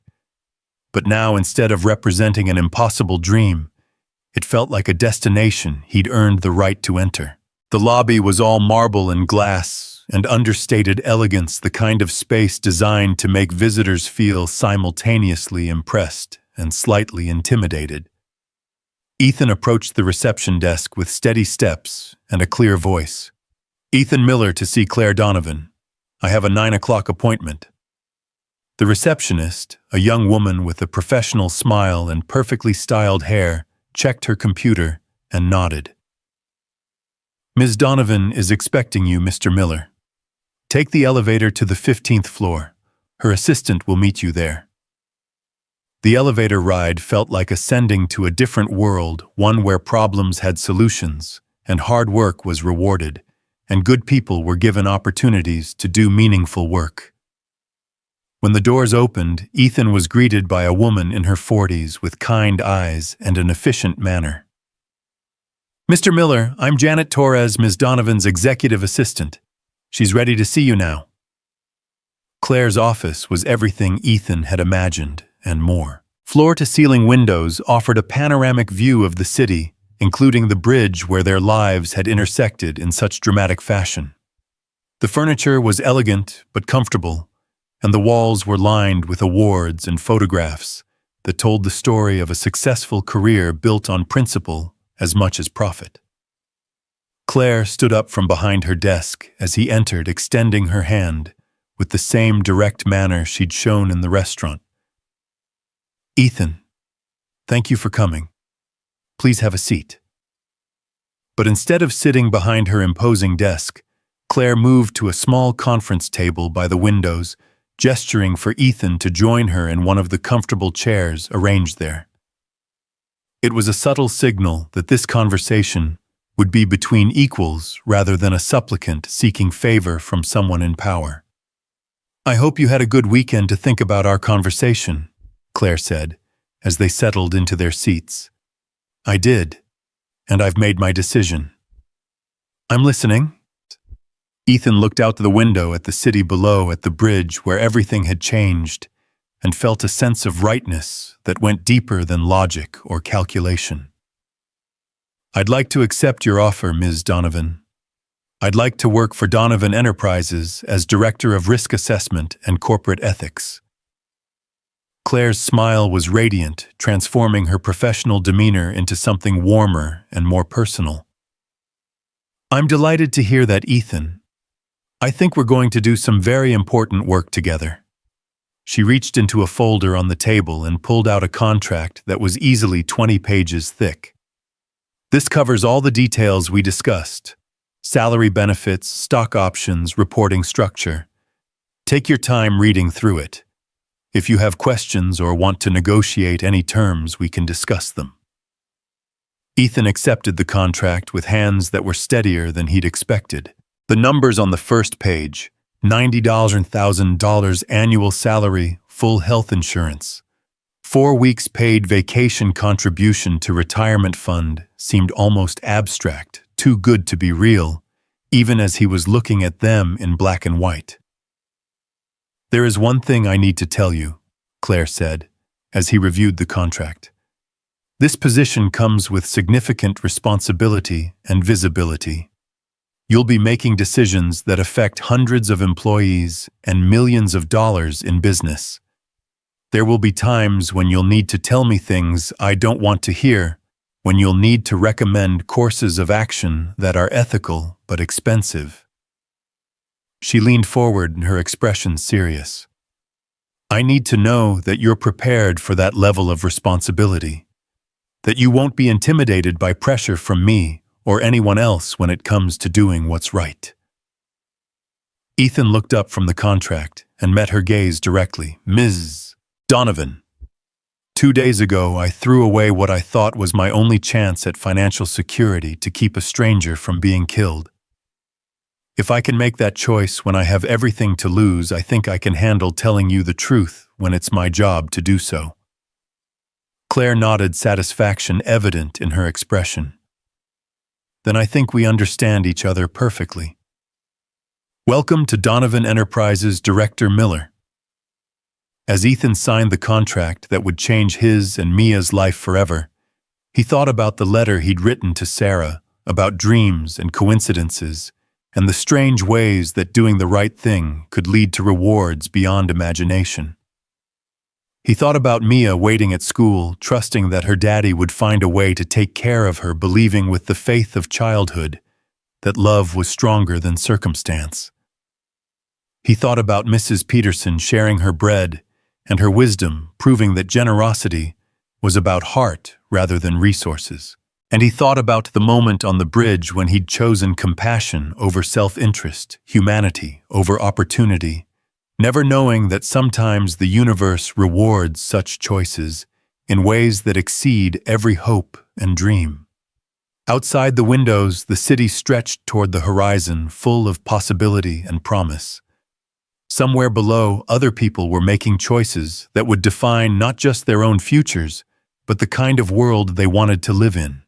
Ethan Miller, Director of Risk Assessment and Corporate Ethics, was ready to help them choose wisely. The first 3 weeks at Donovan Enterprises passed in a whirlwind of orientation meetings, training sessions, and the kind of information overload that comes with stepping into a completely new professional world. Ethan's office was on the 14th floor, one level below Claire's executive suite, with windows that offered a view of the financial district, and in the distance, the bridge where his life had changed forever. His assistant, Maria Santos, was a woman in her 30s, with an MBA from Northwestern, and the kind of organizational skills that made complex projects seem effortless. She'd been skeptical at first, Ethan could see it, in the polite but reserved way she'd introduced herself on his first day. But her attitude had gradually warmed as she watched him dive into the work with genuine enthusiasm and careful attention to detail. "Your 10:30 is here," Maria said, appearing in his doorway with the kind of efficiency he'd come to appreciate. "Regional Compliance Review with the Southeast Division." Ethan looked up from the quarterly risk assessment report he'd been studying, noting the way the morning light caught the framed photo on his desk, Mia grinning at the camera while holding a certificate for perfect attendance taken just last week at their new school in the neighborhood they could finally afford to live in. "Send them in," he said, straightening his tie. The ties were new, too, part of a professional wardrobe that no longer consisted of one good suit and desperate hope. Claire had been right about the company culture at Donovan Enterprises. Competence mattered more than pedigree, and results mattered more than appearances. But Ethan had learned that looking the part of a director was half the battle in being taken seriously by colleagues who were still adjusting to his rapid ascension. The Southeast Division team filed into his office, 3 managers with matching worried expressions, and a stack of files that suggested problems too complex for a simple phone call. Ethan recognized the look. It was the same expression he'd worn for months during the worst of his financial struggles, the face of people who knew they were in trouble but weren't sure how to fix it. "Good morning," Ethan said, gesturing toward the conference table by his windows. "I understand there are some compliance issues we need to address." The lead manager, a woman named Patricia Reynolds with graying hair and the bearing of someone who'd been fighting uphill battles for most of her career, opened the first file with obvious reluctance. "Director Miller, we've discovered some irregularities in our vendor payment processing that could potentially violate federal contracting regulations." The word irregularities was corporate speak for problems that nobody wanted to name directly, and Ethan had learned to listen for what wasn't being said as much as what was. "Tell me about these irregularities," he said, his tone neutral but encouraging. "I need to understand the full scope of what we're dealing with." Patricia glanced at her colleagues, clearly hoping one of them would take the lead, but when they remained silent, she squared her shoulders and dove in. "It appears that some of our subcontractors have been billing for services that may not have been fully completed. The amounts involved are significant, potentially in the hundreds of thousands over the past 18 months. Ethan felt the familiar tightness in his chest that always accompanied serious ethical dilemmas. This was exactly the kind of situation Claire had warned him about, where doing the right thing would be expensive and politically difficult. "Do we have evidence that suggests intentional fraud, or could this be a matter of poor documentation and oversight?" "That's what we're trying to determine," said one of the other managers, a younger man who looked like he hadn't slept well in weeks. "But the pattern is concerning. – Multiple vendors, multiple projects, all showing similar discrepancies." Ethan leaned back in his chair, his mind automatically shifting into the analytical mode that had served him well in his previous career. But this wasn't just about numbers and spreadsheets. This was about the integrity of the company Claire had entrusted him to protect. "Here's what we're going to do," he said, his voice carrying the authority he was still learning to project. "First, we're going to immediately suspend all payments to the vendors in question pending a complete audit. Second, we're going to bring in an external forensic accounting team to review every transaction over the past 2 years. Third, we're going to report our findings to the appropriate regulatory agencies regardless of what we discover." The room fell silent. Patricia and her team exchanged glances that spoke volumes about the political implications of such a comprehensive response. "Director Miller," Patricia said carefully, "that level of investigation will be expensive, and it will almost certainly delay several major projects. The division has already committed to delivery dates that will have to be renegotiated," Ethan finished. "Patricia, I understand the business implications of what I'm proposing, but I need you to understand something more important. This company's reputation is built on integrity. That's not a marketing slogan. It's the foundation of everything we do here. If we compromise that integrity to meet project deadlines or protect short-term profits, we'll lose something that can't be recovered." He stood up and walked to the window, looking out at the city, where thousands of other companies were making similar choices between expedience and ethics every day. "I know this is difficult. Nobody wants to discover problems in their division, and nobody wants to be the bearer of bad news. But you came to me because you knew something wasn't right, and you wanted to do the right thing about it. That takes courage, and I respect it."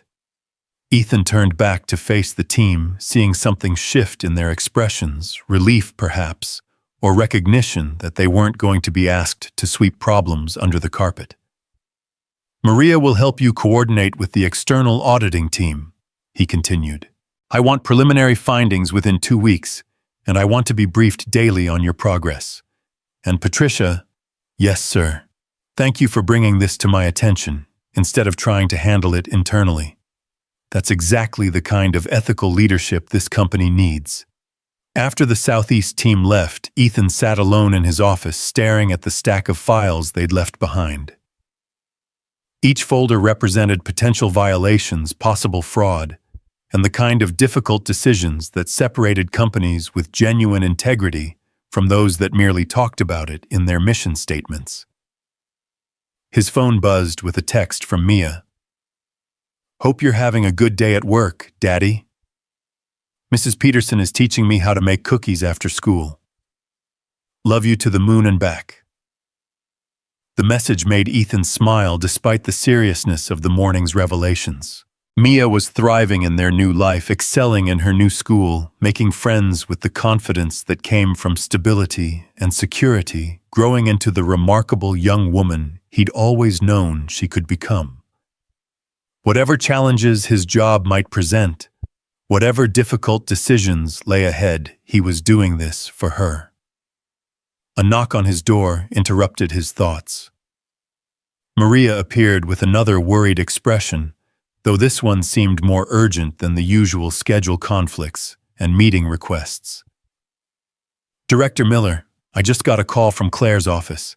She wants to see you immediately. She said it's about the Meridian account." Ethan felt his stomach drop.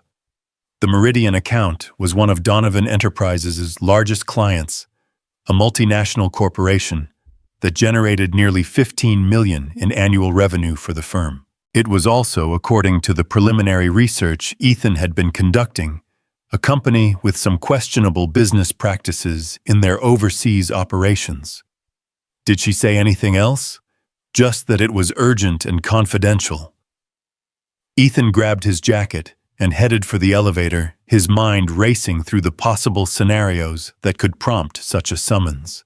In his 3 weeks on the job, Claire had been supportive, but hands-off, giving him the autonomy to establish his own priorities and methods. An urgent meeting about a specific client suggested something significant had happened. Claire's office felt different this time, charged with tension that was immediately apparent as Ethan entered. Claire was standing by her windows, her posture rigid with barely contained frustration, and she wasn't alone. Two men in expensive suits were seated at her conference table, their briefcases open and their expressions professionally neutral in the way that suggested legal training. "Ethan," Claire said, without turning around. "I'd like you to meet David Kellerman and Marcus Webb from Kellerman Webb and Associates. They represent the Meridian Corporation." The name clicked immediately. Kellerman Webb was one of the city's most prestigious law firms, the kind that specialized in making problems disappear for clients who could afford their fees. Their presence here, combined with Claire's obvious tension, suggested that Ethan's research into Meridian had not gone unnoticed. "Gentlemen," Ethan said, extending his hand to each lawyer in turn. Their handshakes were firm and professionally cordial, but their eyes held the calculating assessment of predators sizing up potential prey. "Director Miller," said Kellerman, the older of the two. "We understand you've been conducting some research into our client's business operations." It wasn't a question, and the implication was clear. They knew exactly what Ethan had been investigating, and they weren't pleased about it. "Risk assessment is part of my responsibilities here," Ethan replied carefully. "We conduct regular reviews of all major client relationships to ensure compliance with federal regulations and company policies." "Of course," said Webb, his tone suggesting that he found such diligence admirable but potentially problematic. "However, we're concerned that some of your inquiries may be based on incomplete or misleading information about our client's overseas operations." Claire finally turned from the window, her expression carefully controlled, but her eyes blazing with barely suppressed anger. "Ethan, these gentlemen have expressed concern that your research might damage Meridian's reputation through speculation and innuendo. They've suggested that it would be in everyone's best interest if we focused our compliance efforts on other areas." The subtext was unmistakable. Meridian's lawyers were here to pressure Donovan Enterprises into dropping any investigation that might prove embarrassing or costly to their client. It was the kind of corporate intimidation that Ethan had read about, but never experienced firsthand, polite, professional, and absolutely ruthless in its implications. "What specific concerns do you have about our research methods?" Ethan asked, addressing both lawyers directly. Kellerman opened his briefcase and pulled out a folder that looked suspiciously thick for a casual inquiry. "We have it on good authority that your research has included contact with former Meridian employees who may have signed confidentiality agreements. We're also concerned about requests for information from overseas regulatory agencies that could be misinterpreted by parties who don't understand the complexities of international business." In other words, Ethan thought you're afraid we're going to uncover something that Meridian doesn't want exposed, and you're here to shut down the investigation before it goes any further. "I can assure you that all of our research has been conducted through appropriate channels and in full compliance with applicable laws." Ethan said, his voice steady, despite the adrenaline beginning to course through his system. "We haven't violated any confidentiality agreements or engaged in any inappropriate information gathering." "I'm sure that's your intention," Webb said smoothly. "But sometimes even well-meaning investigations can cross lines inadvertently. We're simply hoping to avoid any unnecessary complications for all parties involved."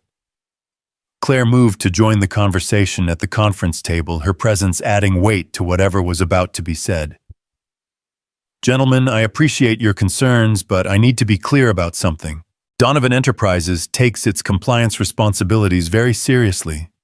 We can't simply abandon due diligence because a client finds it inconvenient." Kellerman's expression hardened slightly, revealing the steel beneath his professional courtesy. Ms. Donovan, we respect your commitment to compliance, but I hope you'll also consider the broader implications of potentially damaging a long-standing business relationship based on incomplete information. Meridian has been a valued client of this firm for over 8 years. They've generated significant revenue and provided employment for many of your staff members. The threat was subtle but unmistakable. Continue this investigation and risk losing a major client, along with all the revenue and jobs that relationship represented. Ethan felt the weight of the moment settling over him like a physical presence. This was exactly the kind of situation Claire had described, where ethical considerations came into direct conflict with business interests, where doing the right thing carried significant costs that couldn't be ignored or minimized. What specifically has Meridian's legal team discovered about our research? Ethan asked, deciding that direct confrontation was preferable to dancing around the issue. The two lawyers exchanged glances, clearly debating how much to reveal. Finally, Kellerman spoke. We're aware that you've been investigating allegations related to Meridian's manufacturing facilities in Southeast Asia, specifically concerns about working conditions, environmental compliance, and labor practices that may not meet certain Western standards. And, Ethan pressed, and we want to ensure that those investigations don't proceed based on misinformation or cultural misunderstandings that could unfairly damage our client's reputation. There it was, the admission that Meridian was indeed engaged in practices that wouldn't meet Western standards, dressed up in language about cultural differences and misinformation.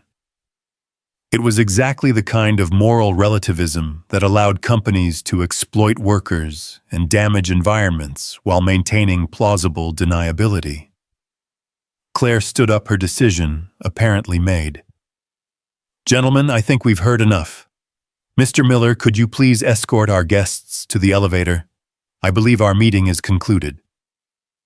The lawyers gathered their materials with professional efficiency, but Kellerman paused at the door. Ms. Donovan, I hope you'll reconsider the wisdom of pursuing this investigation. Sometimes the cost of moral certainty is higher than most companies can afford to pay.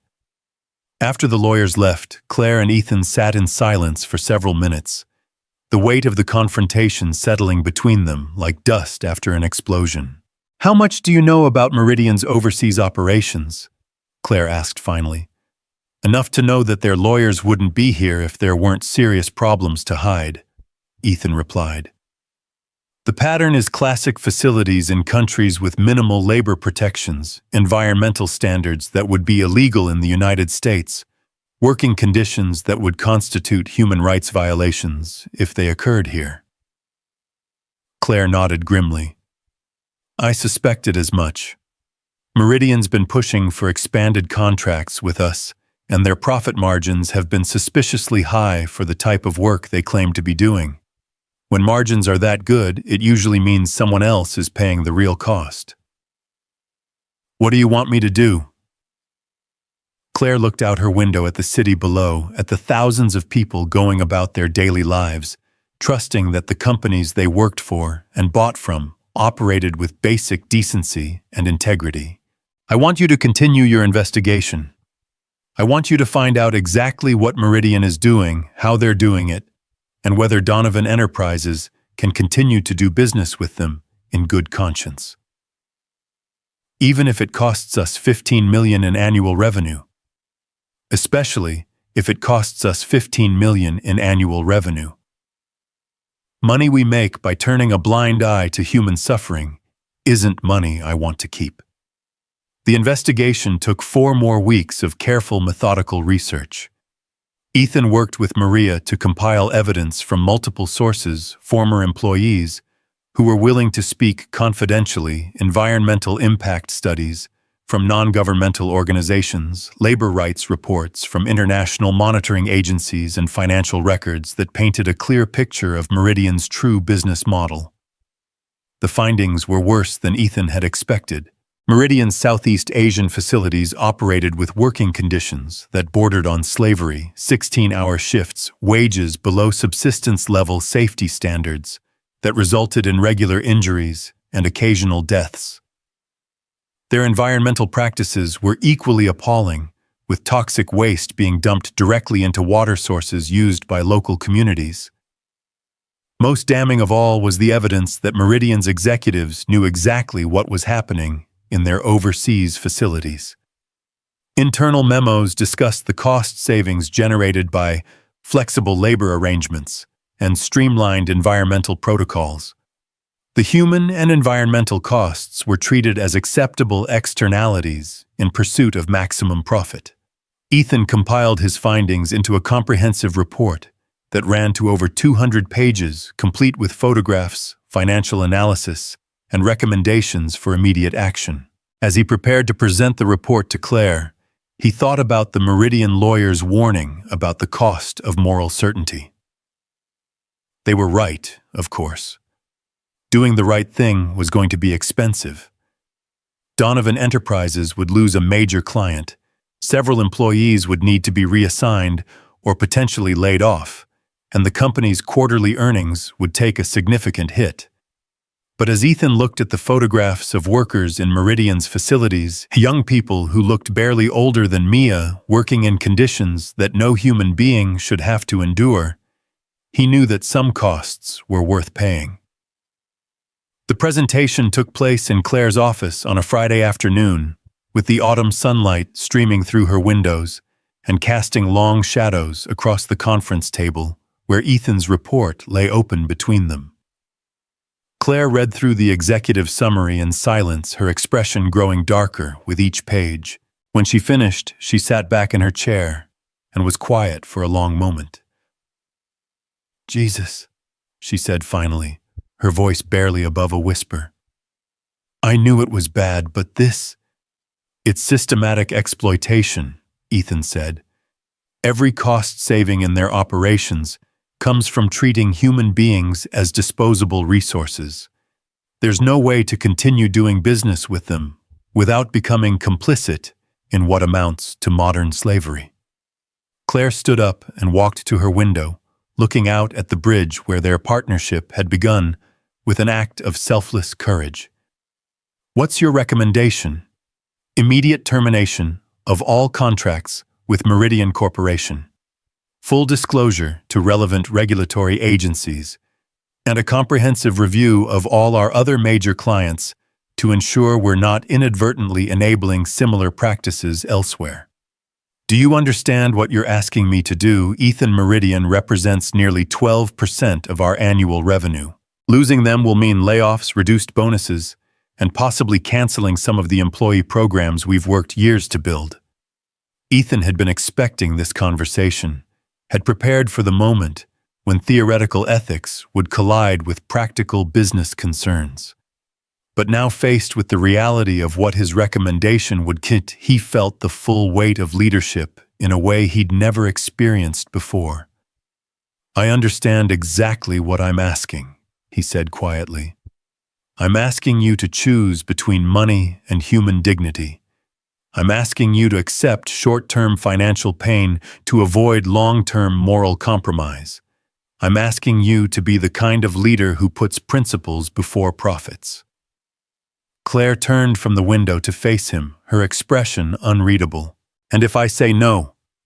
If I tell you that we can't afford to lose Meridian's business, that we have responsibilities to our employees that outweigh our concerns about workers on the other side of the world? Then I'll submit my resignation." Ethan said, the words surprising him even as he spoke them. "Because I can't be the director of corporate ethics for a company that knowingly enables human rights violations. I won't be able to look my daughter in the eye and tell her that integrity matters if I'm willing to compromise it for a paycheck." The silence that followed was deafening. Ethan could hear his own heartbeat, could feel the same adrenaline rush he'd experienced on the bridge 7 weeks ago when he'd been faced with a choice between self-interest and doing what was right. Claire studied his face for what felt like an eternity, and when she finally spoke, her voice carried a quality of respect that hadn't been there before. "You know, when I hired you, I thought I was getting someone who would help me make ethical decisions. What I didn't realize was that I was getting someone who would force me to live up to my own principles, even when it's difficult." She moved back to the conference table and picked up the report, its weight seeming to represent far more than mere paper and ink. "Draft the termination letters for all Meridian contracts. Schedule a meeting with our senior staff to discuss the transition plan. And prepare a statement for the press explaining our decision and our commitment to ethical business practices." Relief flooded through Ethan like a physical force, followed immediately by the sobering realization that the hard work was just beginning.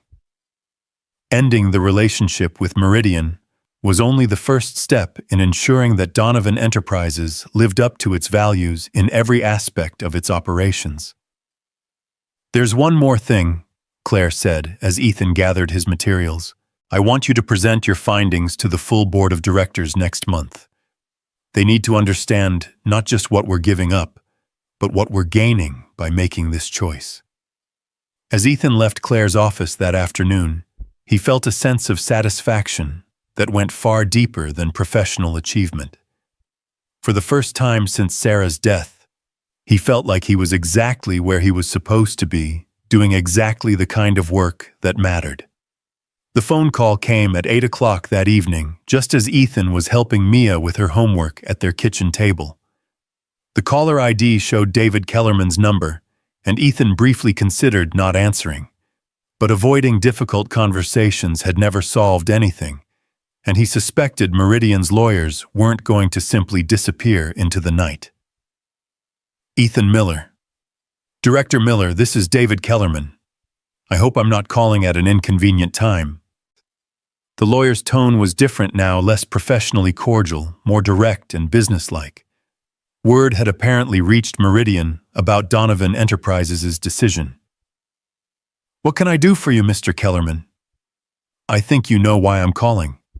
Our client is very disappointed by your company's decision to terminate their contracts based on what we believe to be unsubstantiated allegations and cultural misunderstandings." Mia looked up from her math homework, sensing the tension in her father's voice. Ethan gave her what he hoped was a reassuring smile and moved to the living room for privacy. "I'm sorry Meridian is disappointed," Ethan said, "but our investigation was thorough and our decision is final." "I'm afraid it's not that simple, Director Miller. Meridian has invested significant resources in their relationship with Donovan Enterprises, and they're prepared to pursue legal remedies to protect their interests." The threat was more direct this time, stripped of the polite circumlocution that had characterized their previous meeting. Kellerman was essentially promising a lawsuit designed to punish Donovan Enterprises for its ethical stance. On what grounds? Breach of contract, defamation, interference with business relationships. I'm sure you understand that even unsuccessful litigation can be expensive and time-consuming for a company like yours. Ethan felt anger rising in his chest, not just at the lawyer's tactics, but at the entire system that allowed companies like Meridian to use legal intimidation to protect practices that would be considered criminal if they occurred within U.S. borders. "Mr. Kellerman, let me be very clear about something. Donovan Enterprises has acted entirely within our contractual rights and in full compliance with applicable laws. If Meridian chooses to pursue frivolous litigation, we'll defend ourselves vigorously, and we'll make sure that every aspect of your client's business practices receives the public scrutiny it deserves." There was a pause on the other end of the line, and when Kellerman spoke again, his tone had shifted to something approaching respect. "You're either very brave or very foolish, Director Miller. Maybe both. But I'm definitely committed to doing the right thing regardless of the consequences." After hanging up, Ethan returned to the kitchen, where Mia was still working on her math problems, her tongue poking out slightly in concentration as she calculated fractions with the same focused intensity her mother had brought to every challenge. "Is everything okay, Daddy?" she asked, without looking up from her homework. "Everything's fine, sweetheart. Just work stuff. The kind of work stuff where you have to make hard decisions." Ethan marveled again at his daughter's perceptiveness. She couldn't possibly understand the complexities of international business ethics, but she could sense when her father was dealing with something significant. "Sometimes doing the right thing means making decisions that some people don't like," he said, settling back into his chair beside her. "But that doesn't mean they're wrong decisions." Mia nodded solemnly, as if this made perfect sense to her 8-year-old worldview. "Like when I told Mrs. Peterson that Tommy from school was being mean to the new girl, even though I knew Tommy might be mad at me. Exactly like that baby girl. Sometimes standing up for what's right is more important than keeping everyone happy." "Did Mommy teach you that?" The question caught Ethan off guard, as Mia's references to Sarah often did, but this time, instead of the sharp pain of loss, he felt something closer to gratitude. "Your mommy taught me a lot of important things, but I think maybe some lessons take a while to really understand." That night, after Mia had gone to bed, Ethan sat at their kitchen table with a cup of coffee and thought about the choices that had brought him to this moment. 7 weeks ago, he'd been a desperate man running toward what he thought was his last chance at financial salvation. Tonight, he was facing the possibility of a protracted legal battle with one of the city's most powerful law firms, all because he'd been unwilling to compromise his principles for money. The irony wasn't lost on him. In trying to save his career, he'd discovered his calling. In risking everything for a stranger, he'd found his purpose. In choosing ethics over expedience, he'd become the kind of man he wanted his daughter to be proud of. His phone buzzed with a text message from Claire. "Saw the news about Meridian's legal threats. Don't worry. We're in this together. See you Monday morning." Ethan smiled and typed back, "Looking forward to it. Thank you for trusting me to do the right thing." Outside his window, the city sparkled with thousands of lights, offices and apartments and businesses where millions of people were making their own choices about what mattered, what they were willing to sacrifice, what kind of world they wanted to build together. Tomorrow would bring new challenges, difficult conversations, and possibly the beginning of a legal battle that could last months or years. But tonight, Ethan Miller felt something he hadn't experienced in a very long time. The quiet satisfaction of knowing he was exactly where he belonged, doing exactly what he was meant to do. In her bedroom, Mia was sleeping peacefully, her stuffed bear tucked safely under her arm, and her homework completed with the same careful attention to detail that had made her mother so proud.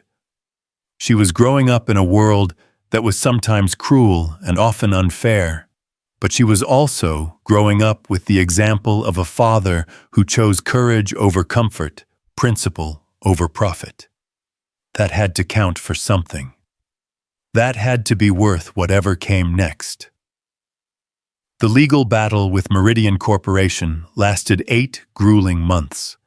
Kellerman Webb and Associates threw everything they had at Donovan Enterprises' breach of contract suits, defamation claims, and attempts to obtain injunctions that would have prevented the company from discussing Meridian's practices publicly. But for every legal maneuver Meridian's lawyers deployed, Claire's legal team had a response, and gradually the tide began to turn. The breakthrough came when investigative journalist Sarah Chen from the Washington Tribune picked up the story. Chen had been following labor rights violations in Southeast Asia for years, and Ethan's meticulously documented report provided her with the kind of concrete evidence that transformed abstract concerns into front-page news. "Director Miller," Chen said during their first phone interview, "your report reads like a criminal indictment. How long did it take you to compile this level of detail?" 4 months of careful investigation," Ethan replied, sitting in his office with Maria taking notes beside him. But honestly, the evidence was there all along. It just required someone willing to look for it and document it properly. And you're willing to go on the record with all of this, knowing that Meridian is suing your company. Ethan glanced out his window at the bridge where everything had started, where a split-second decision to save a stranger had led to this moment of reckoning. Ms. Chen, I have an 8-year-old daughter who asks me every day what I did at work. I want to be able to tell her that I spent my time making the world a little bit better, not that I helped hide human suffering for profit. The Tribune series ran for 5 consecutive days with detailed photographs, financial analysis, and interviews with former Meridian workers who had escaped their facilities and were willing to tell their stories. The response was immediate and overwhelming. Consumer advocacy groups organized boycotts, labor unions called for investigations, and several major corporations quietly terminated their own relationships with Meridian. Within 2 weeks, Meridian's stock price had dropped by 40%, and their executives were fielding calls from congressional committees demanding hearings on corporate accountability for overseas operations. Kellerman's legal threats suddenly seemed much less intimidating when his client was facing potential criminal investigation for violating international labor laws. I have to admit, Claire said during their weekly review meeting, when you recommended terminating the Meridian contract, I thought we'd lose some revenue and move on. I didn't expect to find ourselves at the center of a national conversation about corporate ethics. Ethan was reading through a stack of emails that had poured in since the Tribune series began, messages from other companies asking for ethics consulting invitations to speak at business schools and professional conferences, and offers from publishers interested in turning his investigation into a book about corporate responsibility. Sometimes doing the right thing has consequences beyond what we can anticipate, he said. The question is whether we're prepared to accept those consequences, good and bad. What do you mean? Ethan set down the emails and looked at Claire directly. We're getting a lot of attention for our stance on Meridian, and most of it is positive. But that attention comes with responsibility. People are watching us now, expecting us to live up to the principles we espoused. We can't just go back to business as usual and hope nobody notices if we cut corners elsewhere. Claire nodded thoughtfully. Over the past months, she'd watched Ethan grow into his role with a confidence and moral authority that impressed even her. The man who'd been working at a call center less than a year ago was now fielding interview requests from major news outlets and consulting with congressional staff members on proposed legislation. What are you suggesting? I'm suggesting we formalize what we've been doing informally. Create a comprehensive corporate ethics program that goes beyond simple compliance. Establish partnerships with labor rights organizations, environmental groups, and human rights monitors. Make transparency and accountability central to how we operate, not just things we talk about in mission statements. That sounds expensive. It will be, but I think it will also be profitable in the long run. Consumers are increasingly demanding ethical business practices, and investors are starting to factor corporate responsibility into their decision-making. We can be ahead of that curve instead of trying to catch up to it. The conversation was interrupted by Maria's voice over the intercom. Director Miller, you have a call from Senator Elizabeth Warren's office. They're calling about the Corporate Accountability Act. Ethan and Claire exchanged glances. Senator Warren had been one of the most vocal supporters of stronger corporate oversight in the wake of the Meridian revelations, and her proposed legislation would require companies to report on overseas operations with the same transparency required for domestic activities. Take the call, Claire said, and Ethan start drafting a proposal for that comprehensive ethics program. I want to review it next week. The call with Senator Warren's chief of staff lasted 40 minutes and covered everything from the technical challenges of monitoring overseas suppliers to the political realities of getting meaningful legislation through Congress. As Ethan hung up, he realized that his role had evolved far beyond what either he or Claire had originally envisioned. He wasn't just assessing risks and ensuring compliance, he was helping to shape the national conversation about what corporate responsibility should look like in the 21st century. That evening, Mia was waiting for him at their new house, a modest 3-bedroom, in a neighborhood with good schools and tree-lined streets where children could ride bikes safely after dark. The house had been a symbol of their changed circumstances when they'd moved in 6 months ago. But tonight, it felt like something more, a foundation from which they could build whatever came next.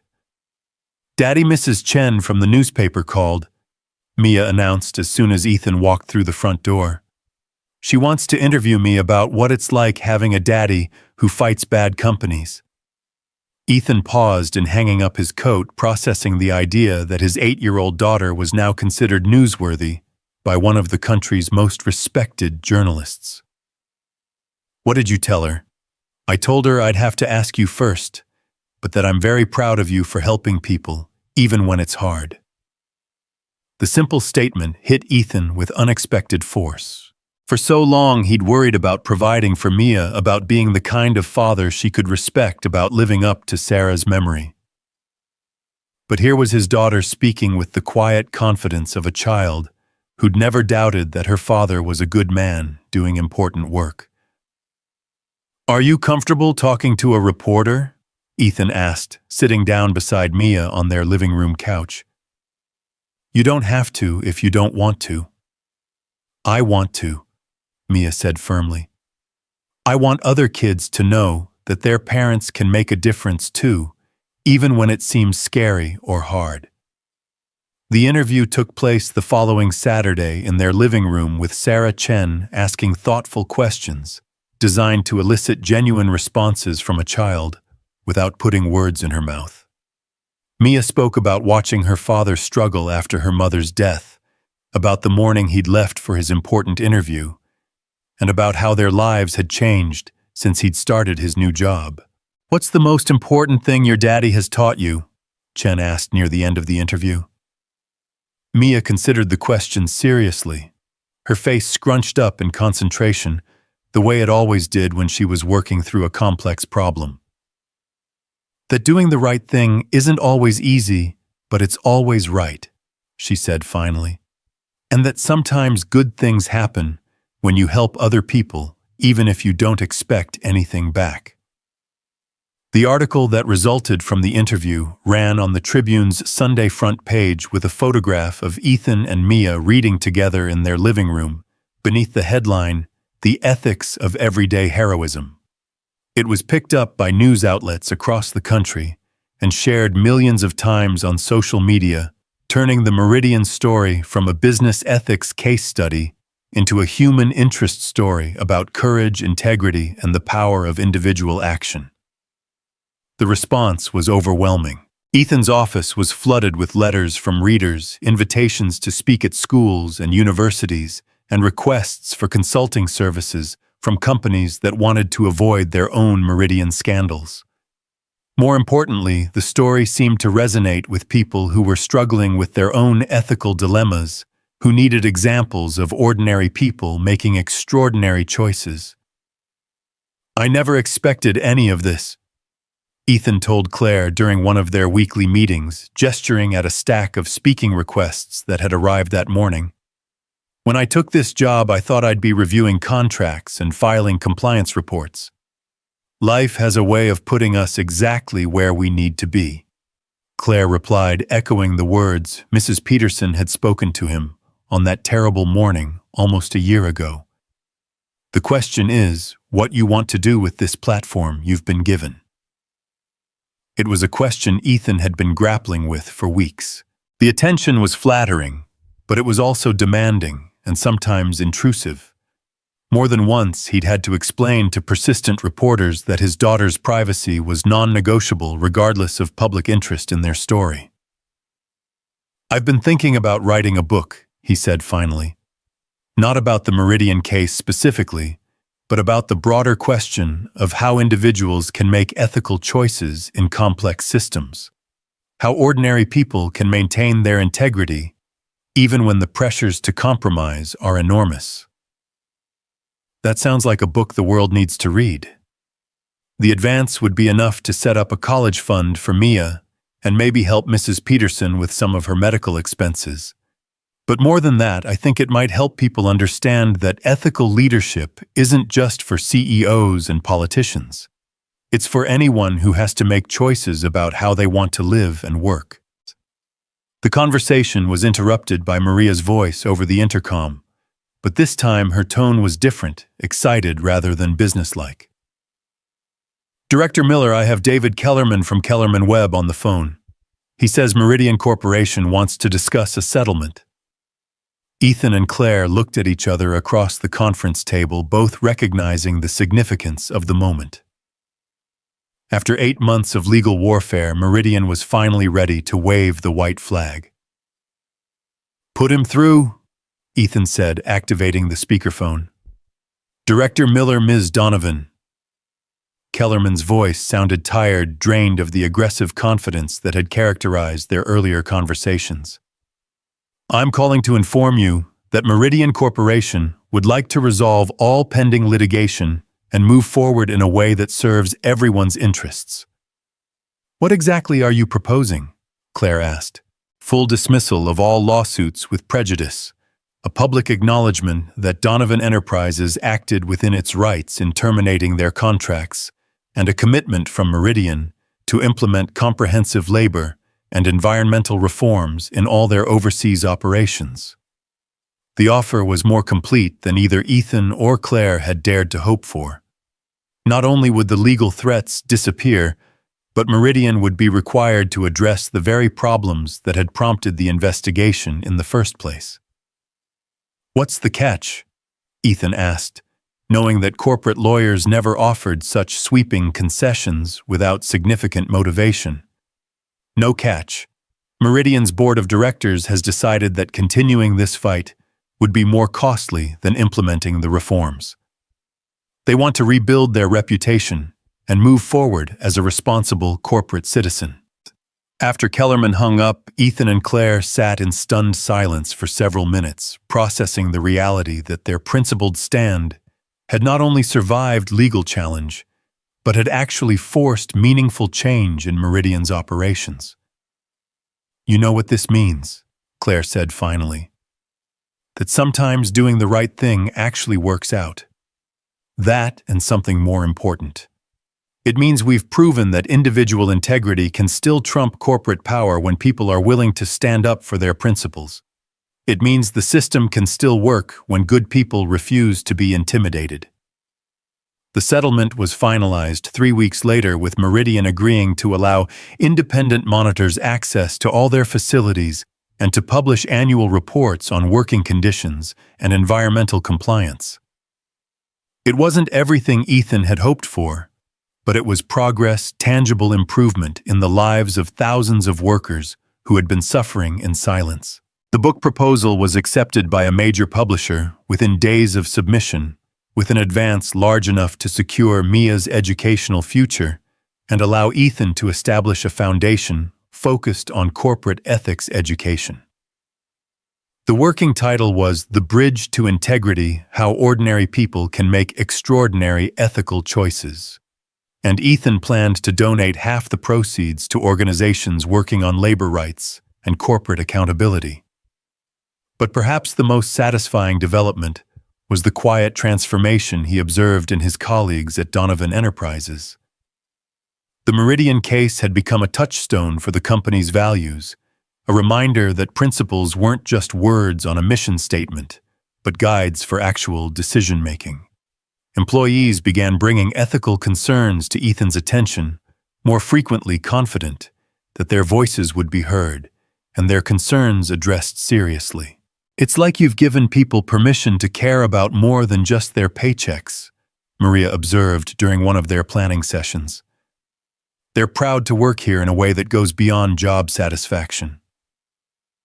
The observation resonated with Ethan because it captured something he'd been struggling to articulate about the changes in his own life. For the first time since Sarah's death, he felt like he was part of something larger than his own survival, something that gave meaning to the daily struggles and small victories that comprised ordinary existence. On the first anniversary of his hiring at Donovan Enterprises, Claire organized a celebration in the company's main conference room. The entire staff was there, along with several journalists who'd covered the Meridian story, and representatives from labor rights organizations that had partnered with the company on various initiatives. "A year ago," Claire said as she opened the celebration, "I hired someone I thought would help us avoid ethical problems. What I got instead was someone who showed us how to embrace ethical leadership as a competitive advantage and a source of genuine pride in our work." The applause was warm and sustained, but Ethan found himself thinking not about his professional achievements, but about the personal journey that had brought him to this moment. A year ago, he'd been a desperate man running across a bridge, choosing instinctively to save a stranger's life. Tonight, he was surrounded by colleagues who'd become friends working on projects that mattered, building something that would outlast any individual success or failure. "I want to thank all of you," Ethan said when Claire called him forward to speak. "But I especially want to thank the person who isn't here tonight, but who made all of this possible. My wife Sarah always believed that good things happen when you help others without expecting anything in return. She was right about that, as she was right about so many things." He paused, looking out at faces that had become familiar and dear to him over the past months. "But I also want to thank my daughter Mia, who reminds me every day that integrity isn't complicated. It's just the choice to do what you know is right, even when it's difficult. And I want to thank Mrs. Peterson, our neighbor, who taught us that generosity isn't about having enough to share, but about sharing what you have because it's the right thing to do." The celebration continued for another hour, with conversations about future projects and shared hopes for the kind of company Donovan Enterprises was becoming. But eventually, people began to drift away, returning to their families and weekend plans, and the ordinary pleasures of lives well lived. Ethan was gathering his things when Claire approached him with an envelope in her hand.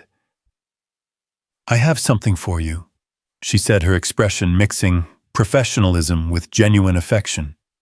"It's not much, just a token of appreciation for everything you've accomplished this year."